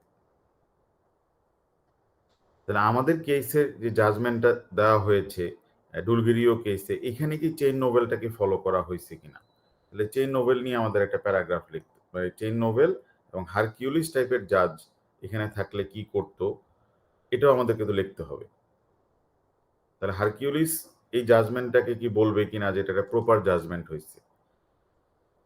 ডুলগেরিও কেসে আমাদের জাজের যে জাজমেন্ট, এটা কি তোমার মানে হারকিউলিস স্ট্যান্ডার্ডে হয়েছে কিনা। ঠিক আছে? যে হাইপোথেটিক্যাল জাজ হারকিউলিস এই জাজমেন্টটাকে কিভাবে দেখবে। তাহলে হারকিউলিসকে, এটা তো তুমি বুঝতেই পারছো যে হারকিউলিস ইজ এ ইমাজিনারি জাজ। তাহলে উনি এই জাজমেন্টটাকে তোমার কিভাবে ইভালুয়েট করবে। ঠিক আছে? এটা আমাদেরকে এখানের মধ্যে ডিসকাস করতে হবে। মানে ডরকিনের প্রত্যেকটা পয়েন্ট এটার just application in the case. তার মানে তুমি পুরো কেসটাকেই দেখতেছো কার চোখ দিয়ে? তোমার মানে তোমার এই ডরকিনের চোখ দিয়ে। এটাই হলো গিয়ে কিন্তু পরীক্ষাটা, পার্ট এর পরীক্ষাটা এটাই। আমরা আগে দেখেছিলাম হচ্ছে ফেমিনিস্ট পার্সপেক্টিভ থেকে, এখানে আমরা দেখতেছি হচ্ছে গিয়ে তোমার ডরকিনের পার্সপেক্টিভ থেকে। আচ্ছা, আরেকটা জিনিস হচ্ছে এখানে গিয়ে ফিট। তাহলে ফিট আর চেইন নোভেল কাছাকাছি জিনিস। তার মানে জাজ যেই ডিসিশনটা দিবে, হ্যাঁ, এই ডিসিশনটা ফিট হতে হবে ইন দ্য কেস। মানে ফিট হতে হবে মিনস হচ্ছে যে যদি কোনো একজন পার্সন এই কেসের প্রিন্সিপালটাকে দেখে, তাহলে উনি যেটা মনে করবে যে এই জাজমেন্টটা যদি 2022-তে দেওয়া হয়, তাহলে এটা 2018-এর সাথে এবং 2024-এ যে জাজমেন্টটা আসছে এই দুইটার সাথে এটা ফিটিং হয়েছে, একটা ফিটিং জাজমেন্ট। তার মানে এই জাজমেন্টটা মানে তোমার দেখে মনে হবে না যে it does not fit with this cases. তাহলে যদি এরকম হয় যে এই কেসে একটা জাজমেন্ট দিয়েছিল আবার এই কেসে একটা জাজমেন্ট দিছে, মাঝখানে একটা কেসে একটা ডিফারেন্ট জাজমেন্ট দিয়েছে, তখন আমরা বলবো যে না এই কেসটা তো ফিট হয় না। হ্যাঁ, তখন এই কেসটাকে অনেক সময় ওভাররুল করে দেওয়া হয়। তার মানে ধরো যে আহ, তোমার আর ভার্সেস ক্ল্যারেন্স কেসে বলতেছে যে ডিফেন্ডেন্ট যদি ভিকটিমের সাথে সেক্সুয়াল ইন্টারকোর্স করার মাধ্যমে কোনো ডিজিজ ট্রান্সমিট করে, ভিকটিমের যদি কনসেন্ট থাকে টু দ্য সেক্সুয়াল ইন্টারকোর্স, এখানে কোনো অফেন্স হবে না। এটা হলো ক্ল্যারেন্স কেসে বলছে। তো এখন এই কেসটা আগের কেসগুলোর সাথে ফিট হয় না। ডিকা কেস এবং অন্যান্য কেসে বলতেছে যে যদি সেক্সুয়াল ইন্টারকোর্সের মাধ্যমে ডিজিজ ট্রান্সমিট করে, ভিকটিমের তো কনসেন্ট ছিল ফর সেক্সুয়াল ইন্টারকোর্স, ডিজিজ ট্রান্সমিটের জন্য তো কোনো কনসেন্ট ছিল না। তাহলে তো এই কেসের জাজমেন্টটা ফিট হচ্ছে না। তাহলে যেই কেসটা ফিট হবে না, হ্যাঁ, এই কেসটাকে ওভারঅল করে দেওয়া হবে। তাহলে জাজকে একটা জাজমেন্ট দেওয়ার সময় খেয়াল রাখতে হবে যে ওনার যে প্রিন্সিপালটা এটা কি ফিট হবে কিনা ইন দ্য পার্টিকুলার সিচুয়েশন। ঠিক আছে, এই চেইন নোভেলের ক্ষেত্রে এটা কি ফিট হবে কিনা। মানে এখানে দেখো যে এটা ফিট না হলে জিনিসটা খারাপ দেখা যায়। ফিট না হলে যেমন কাপড় চোপড়ের ক্ষেত্রে ফিটিং না হলে, লুজ হলে খারাপ দেখা যায়। হ্যাঁ, এখানে কিন্তু এখানে ধরো ফিট হয়েছে, এটা ভালো দেখা যাচ্ছে। তো কেসের ক্ষেত্রেও জিনিসটা ফিটিং হতে হবে। তাহলে ফিট বলতে বোঝাচ্ছে যে তোমার সিম্পলি তোমার এটা brute rational pull for the bare consistency, যে তোমার এটা কনসিস্টেন্ট জাজমেন্টের জন্য এটা ফিটিং জাজমেন্ট হতে হবে। ঠিক আছে, তার মানে যদি ফিট না হয়, জাজমেন্টটা যদি অনেকটুকু সরে আসে, হ্যাঁ, তখন আমরা তোমার ওই জাজমেন্টটাকে নিয়ে ক্রিটিসাইজ করা হয়। তবে ল যে সবসময় এরকম স্মুথ হবে তা না। অনেক সময় ল এর মধ্যে আপস এন্ড ডাউনস হতে পারে, হঠাৎ করে একটা চেঞ্জ চলে আসতে পারে ল এর মধ্যে। যেমন ডোনিগিউ ভার্সেস স্টিভেনসন কেস এরকম একটা কেস, যে এই কেসটা আসার আগ পর্যন্ত যে নিয়মটা ছিল, এক্স এবং ওয়াই এর মধ্যে কন্ট্রাক্ট থাকলে শুধুমাত্র মামলা করা যাবে, টর্ট বলে কিছু ছিল না, নেগলিজেন্স বলে কিছু ছিল না। 1932-তে এই ল এর মধ্যে একটা বড় চেঞ্জ চলে আসছে। আগে শুধু কন্ট্রাক্ট থাকলেই সু করা যেত, তখন 1932-তে ডোনিগিউ ভার্সেস স্টিভেনসন কেস এসে বলে দিল যে না, কন্ট্রাক্ট থাকা লাগবে না, টর্টের মামলা করা যাবে। তাহলে আমরা অ্যাকসেপ্ট করে নিছি নতুন একটা ল এর জন্ম হয়েছে ডোনিগিউ ভার্সেস স্টিভেনসনের মাধ্যমে, নেগলিজেন্স। কিন্তু এই যে উত্থানটা, এটা যদি বারবার হতে থাকে এরকম এরকম এরকম, তাহলে কিন্তু মানুষের লয়ের উপরে আস্থা থাকবে না। ঠিক আছে, তাহলে এটা আমাদের একটা পয়েন্ট, যে তোমার মানে ধরো যে ম্যাকলফলিন কেসে সেকেন্ডারি ভিকটিম ক্লেম করতে পারবে, কিন্তু শর্ত পূরণ করতে হবে। অ্যালকক কেসে বলতেছে proximity of time and space, relationship, perception. এখন যদি কোনো শর্ত ছাড়াই যে কোনো সেকেন্ডারি ভিকটিম ক্লেম করতে পারবে, আত্মীয় স্বজন থেকে শুরু করে বন্ধু বান্ধব সবাই, তাহলে তো এটা এই লটা কেউ মানবে না। ল এর মধ্যে বারবার চেঞ্জ হলে, একবার এক জাজমেন্ট, একজনের জন্য এক জাজমেন্ট, আরেকজনের জন্য আরেক জাজমেন্ট, এক পলিটিক্যাল পার্টির জন্য এক জাজমেন্ট, আরেক পলিটিক্যাল পার্টির, তাহলে ল এর মধ্যে কোনো রকমের তোমার এই মানে এই ফিট থিওরিটা ফলো করা হবে না। যেমন ধরো যে একটা মুভির ক্ষেত্রে যদি আমরা দেখি যে একটা সিনে এরকম গুলি খেয়েছে নায়ক, আর পরের সিনেই নায়ক আবার সুস্থ, এই মুভিগুলোকে আমাদের কাছে অ্যাবসার্ড মুভি মনে হবে, যে এক সিনে গুলি খাওয়ার পরে আবার আরেক সিনে কিভাবে সে সুস্থ হয়ে হাঁটাহাঁটি করতেছে। এরকম ভাবে এই মুভিগুলা যেরকম ভাবে পপুলার হবে না, এই নোভেলগুলা যেরকম ভাবে ডিসকর্ডেন্ট মনে হবে, সেরকম ভাবে লয়ের ক্ষেত্রেও ওই ফিটিং প্রিন্সিপাল না হলে তোমার ডিসকোহেরেন্ট মনে হবে, ডিসকর্ডেন্ট মনে হবে। আচ্ছা, আর রাইট থিসিস, ঠিক আছে, আর জাস্ট দুইটা পয়েন্ট। রাইট থিসিস খুবই সিম্পল জিনিস, সেটা হচ্ছে যে যখন জাজ কোনো একটা জাজমেন্ট দিবে, ওনাকে অবশ্যই হিউম্যান রাইটসটাকে আপহোল্ড করতে হবে। আমাদের কেসে অবশ্যই রাইট থিসিসটা একটা ইম্পর্টেন্ট পার্ট। আমাদের কোশ্চেনের মধ্যে অবশ্যই রাইট থিসিস নিয়ে ডিসকাশন করতে হবে, অনেকটুকু ডিসকাশন করতে হবে রাইট থিসিস নিয়ে। রাইট থিসিস মানে খুবই সহজ ব্যাপার, যে জাজ যখন কোনো একটা জাজমেন্ট দিবে, তখন ওনাকে অবশ্যই এই যে তোমার এই ইন্ডিভিজুয়াল রাইটস প্রোটেক্ট হয় কিনা খেয়াল রাখতে হবে। তার মানে রাইটসটাই অলওয়েজ প্রিভেইল করবে, এটাকে বলা হয় হচ্ছে রাইট থিসিস। রাইটস প্রিভেইল করা বলতে উনি বোঝাচ্ছে কিন্তু ওই যে প্রিন্সিপাল তো রাইট প্রোটেক্ট করে, তার মানে জাজকে প্রিন্সিপাল অ্যাপ্লাই করতে হবে, আর প্রিন্সিপাল অ্যাপ্লাই করলে অটোমেটিক্যালি তোমার রাইটটাকে প্রিভেইল করানো। তাহলে জাজদেরকে যে কোনো জাজমেন্টের ক্ষেত্রে অবশ্যই হিউম্যান রাইটস প্রোটেক্ট হচ্ছে কিনা সেটা খেয়াল রাখতে হবে। এটাই হচ্ছে কি রাইট থিসিস। এটা সংক্ষিপ্তভাবে দেখলেই হবে। আর জাজরা নতুন কোনো রাইটস ক্রিয়েট করা লাগবে না, এক্সিস্টিং হিউম্যান রাইটস আছে এই লয়ের মধ্যে, খালি আইডেন্টিফাই করতে হবে।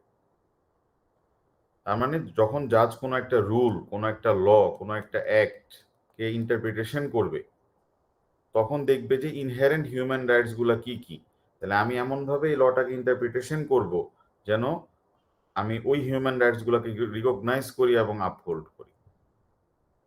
তাহলে আমাদের কেসে কি জাজ এইটা করেছিল কিনা, ডুলগেরিও কেসে কি হিউম্যান রাইটস প্রোটেক্ট করেছিল কিনা? ডুলগেরিও কেসে তো এই যারা প্রোটেস্টার্স ছিল তারা তো বলবে না আমাদের তো হিউম্যান রাইটস প্রোটেক্ট করা হয় নাই, আমাদের তো 3টা রাইট আন্ডারমাইন করা হয়েছে। কিন্তু জাজ তো বলবে যে না আমরা তো হিউম্যান রাইটস প্রোটেক্ট করেছি, আমরা তো ওই যে যারা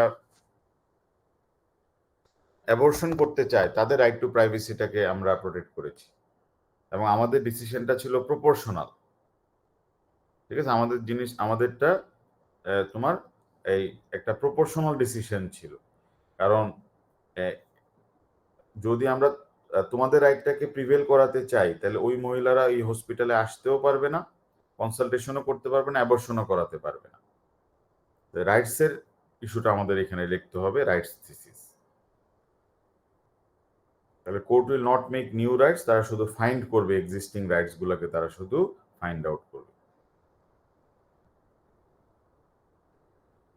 আর ইন্টিগ্রিটির মধ্যে যেটা বোঝাতে চাই, ল ইজ ইন্টিগ্রিটি, তার মানে জাজের মধ্যে থাকতে হবে হচ্ছে ইন্টিগ্রিটি বা অনেস্টি। কারণ যদি জাজের মধ্যে ইন্টিগ্রিটিটা না থাকে, যেই জাজের মধ্যে ইন্টিগ্রিটি নাই সে তো কখনোই চেন নোবেলের পাত্তাই দিবে না। সে বলবে যে আমার আগের জাজ কি জাজমেন্ট দিচ্ছে এটা আমি শুনবো না, আমি আমার মতো করে জাজমেন্ট দিব। তাহলে Dworkin argued that law is similar. যেমন একজন পার্সনের মধ্যে যদি ইন্টিগ্রিটি না থাকে, ওই পার্সনটাকে যেমন কেউ পছন্দ করে না, সেরকম ভাবে লয়ের মধ্যে যদি ইন্টিগ্রিটি না থাকে এটা কেউ পছন্দ করবে না। People may disapprove some laws as unfair and unjust, but overall people respect and observe the law because of its integrity. যে আইন যদি সবার জন্য সমানভাবে অ্যাপ্লাই হয়, ল মেকারদের মধ্যে যদি ইন্টিগ্রিটি থাকে, জাজদের মধ্যে যদি ইন্টিগ্রিটি থাকে, তাহলে লিগ্যাল সিস্টেমের উপর ইন্টিগ্রিটি থাকবে। আর ইন্টিগ্রিটি না থাকলে ওই কখনোই ফিটিং প্রিন্সিপাল বের হবে না, কখনোই চেইন নোবেলটা ফলো করা হবে না। আর এই ইন্টিগ্রিটিটা দুই দলকেই ফলো করতে হবে, জাজদেরকেও ফলো করতে হবে জুডিশিয়াল ইন্টিগ্রিটি, লেজিসলেটরদেরকেও ফলো করতে হবে লেজিসলেটিভ ইন্টিগ্রিটি।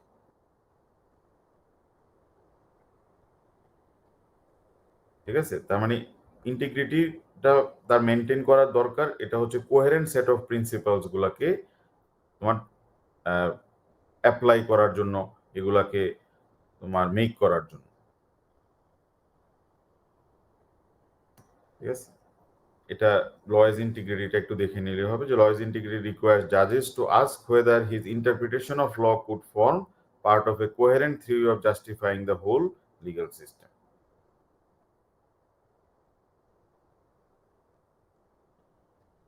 আর লাস্ট পয়েন্টটা হচ্ছে ওয়ান রাইট অ্যান্সার। ডরকিনের আরেকটা ইনোভেশন, সেটা হচ্ছে ডরকিন যেটা বলতে চায় যে প্রত্যেকটা কেসেই একটা অ্যান্সার হচ্ছে, যেটা হচ্ছে রাইট। ঠিক আছে, কোনো কেসের এমন হতে পারবে না যে এই কেসের 2টা জাজমেন্ট দেওয়া সম্ভব ছিল, এই কেসটা 2টা জাজমেন্ট দেওয়া সম্ভব ছিল, এমন হবে না। ঠিক আছে, যে হয় তোমার গুলশানে যে বাড়ি দখল করা হয়েছে এটা বৈধ নাইলে অবৈধ, যে কোনো একটা হবে, কখনোই 2টা হওয়া সম্ভব না। তার মানে প্রত্যেকটা কেসের যে কোনো একটা জাজমেন্ট হচ্ছে correct judgment. There is one right answer. এটা তোমার কোনো কেসেরই কখনো 2টা অ্যান্সার হবে না correct. There is just one right answer in every case. এখন এই যে কোনটা রাইট অ্যান্সার, এটা হারকিউলিস, ওই যে ইমাজিনারি জাজ, উনি খুব সহজেই বের করে ফেলতে পারে। Principle, policy, rules, fit theory, chain novel theory apply করে ওই ওয়ান রাইট অ্যান্সার বের করা তার পক্ষে অসম্ভব কিছু না। এখন যেটা হলো যে যদি একটা কেস, অনেক সময় আমরা দেখি হাইকোর্ট থেকে কোর্ট অফ অ্যাপিলে গেলে এটা চেঞ্জ হয়ে যায়, তার মানে কি এই কেসের 2টা রায় সঠিক ছিল, আবার কোর্ট অফ অ্যাপিলে গেলে আবার এটা চেঞ্জ হয়ে যায়, তাহলে কি এটা মানে ভুল ছিল? উনি বলতেছে যে না, ভুল ছিল না। তার মানে পাই ভার্সেস গ্রাহাম কেসে, ওই যে অ্যাডভার্স পজিশনের কেসে, হাইকোর্ট বলছে যে এখানে অ্যাডভার্স পজিশন হবে, ফ্যাকচুয়াল পজিশন ছিল, ইন্টেনশন টু পজেস ছিল। কোর্ট অফ অ্যাপিল বলছে যে না, যেহেতু গ্রাহাম অ্যাপ্লাই করছিল হচ্ছে ফর লাইসেন্স, তার মানে তো তার ইন্টেনশন টু পজেস ছিল না।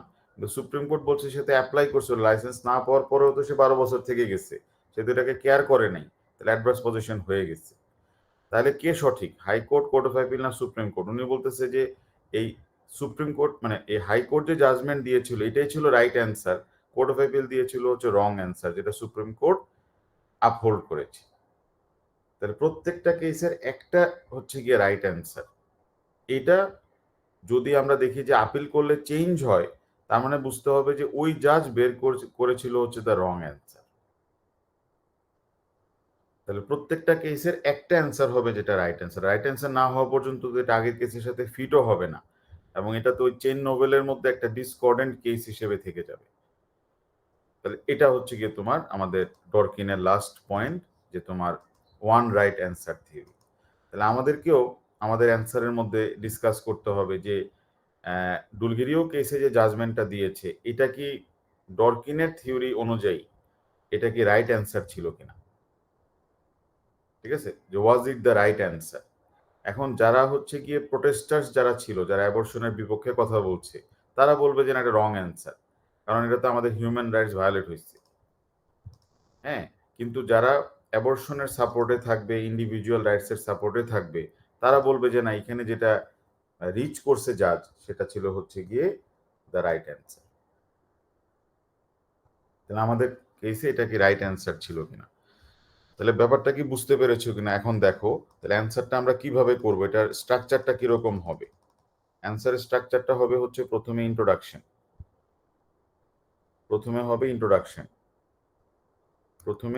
ইন্ট্রোডাকশন, তারপরে হচ্ছে কেস সামারি, এটা হচ্ছে আমাদের 2 নাম্বার পয়েন্ট, কেস সামারি। তারপর হচ্ছে ডরকিনস কনসেপ্ট অ্যান্ড দ্য কেস, আমরা ডিসকাস করব যে এই কেসে কোনটা অ্যাপ্লাই করেছে, রুলস, প্রিন্সিপালস না পলিসি। তারপরে আমরা ডিসকাস করব যে এখানে কি রাইট অ্যান্সার ছিল কিনা, হিউম্যান রাইটস প্রোটেক্ট করা হয়েছে কিনা, এবং তুমি আলাদা করে বলতে পারো যে ইন্টিগ্রিটিটা মেনটেন হয়েছে কিনা জাজের। তারপরে হচ্ছে কনস্ট্রাকটিভ ইন্টারপ্রিটেশন ফলো করেছে কিনা, তারপর চেইন নোভেল অনুযায়ী জাজমেন্টটা ঠিক আছে কিনা, এটা কি ডিসকর্ডেন্ট কোনো কেস কিনা। তারপরে হচ্ছে অ্যানালাইসিস এবং কনক্লুশন, এই হবে হচ্ছে তোমার অ্যান্সারের প্যাটার্ন। 1200 ওয়ার্ড থেকে তুমি 1500 ওয়ার্ড বা 2000 ওয়ার্ড যতটুকুই তুমি লেখো। ক্লিয়ার? তাহলে আমি এই অ্যান্সারটা তোমাদেরকে মানে শর্ট অ্যান্সারটা তো দিয়ে দিবই, প্লাস এখান থেকে প্রত্যেকটা যে আলাদা করে করা আছে, ল ইজ ইন্টিগ্রিটিটা কিন্তু ডরকিনের ইন্টিগ্রিটির প্রিন্সিপালটা কিভাবে ডুলগিরিও কেসে অ্যাপ্লাই হবে সেটা কিন্তু ডিসকাস করা আছে। তারপরে রাইট অ্যাজ টার্মস, মানে যে তোমার রাইট থিসিস এটা কিভাবে অ্যাপ্লাই হবে, হ্যাঁ, ইন্ডিভিজুয়াল রাইটস কিভাবে অ্যাপ্লাই হবে এটা এখানে ডিসকাস করা আছে, যে এখানে হিউম্যান রাইটসের সবগুলো আলোচনা করা আছে, 8, 9, 10, 11 সবগুলা। তারপরে হচ্ছে এখানে কি মোরালিটি অ্যাপ্লাই করেছে কিনা জাজমেন্ট দেওয়ার সময়। তারপর হচ্ছে কনস্ট্রাকটিভ ইন্টারপ্রিটেশন, যেটা আমরা দেখলাম ডুলগিরিও কেস এটাকে ফলো করা হয়েছে কিনা। তারপরে চেইন নোভেল, তারপরে হলো গিয়ে তোমার এটা কি হাইপোথেটিক্যাল জাজ, মানে হারকিউলিস এই কেসটাকে কিভাবে দেখবে, তোমার এই কেসে কি ওয়ান রাইট অ্যান্সার এটা কি রিচ করেছিল কিনা জাজ, আর হচ্ছে প্রিন্সিপাল এবং পলিসি কিভাবে অ্যাপ্লাই করেছে।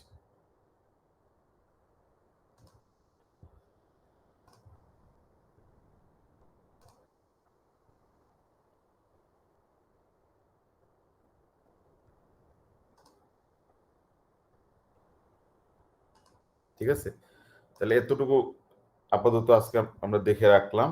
ঠিক আছে, নেক্সট ক্লাসে আমরা জুরিসপ্রুডেন্সের আমরা পার্ট এ নিয়ে আরো যদি কোনো কোয়েশ্চেন থাকে সেগুলো রেজ করতে পারবা, আর এই আর্টিকেলটা থেকে কিছু পয়েন্ট আমরা অ্যাড করতে পারবো, এটা আমি একটু বলে দিব আর কি নেক্সট ক্লাসে, যে কোন কোন পার্টগুলা রিলিভেন্ট হতে পারে বা তুমি কিভাবে একটু অ্যান্সারটাকে এনরিচ করতে পারো আর কি। এই আর্টিকেলে কিছু পয়েন্ট আছে। ঠিক আছে, তাহলে আমি সবগুলা ম্যাটেরিয়ালস গ্রুপে দিয়ে দিচ্ছি। ঠিক আছে, তাহলে নেক্সট ক্লাসে ইনশাল্লাহ দেখা হবে। হ্যাঁ বলুন সুভা, কোয়েশ্চেন। সফট কপি, হ্যাঁ ঠিক আছে সুভা, আচ্ছা ঠিক আছে সফট কপি দিচ্ছি, অসুবিধা নেই।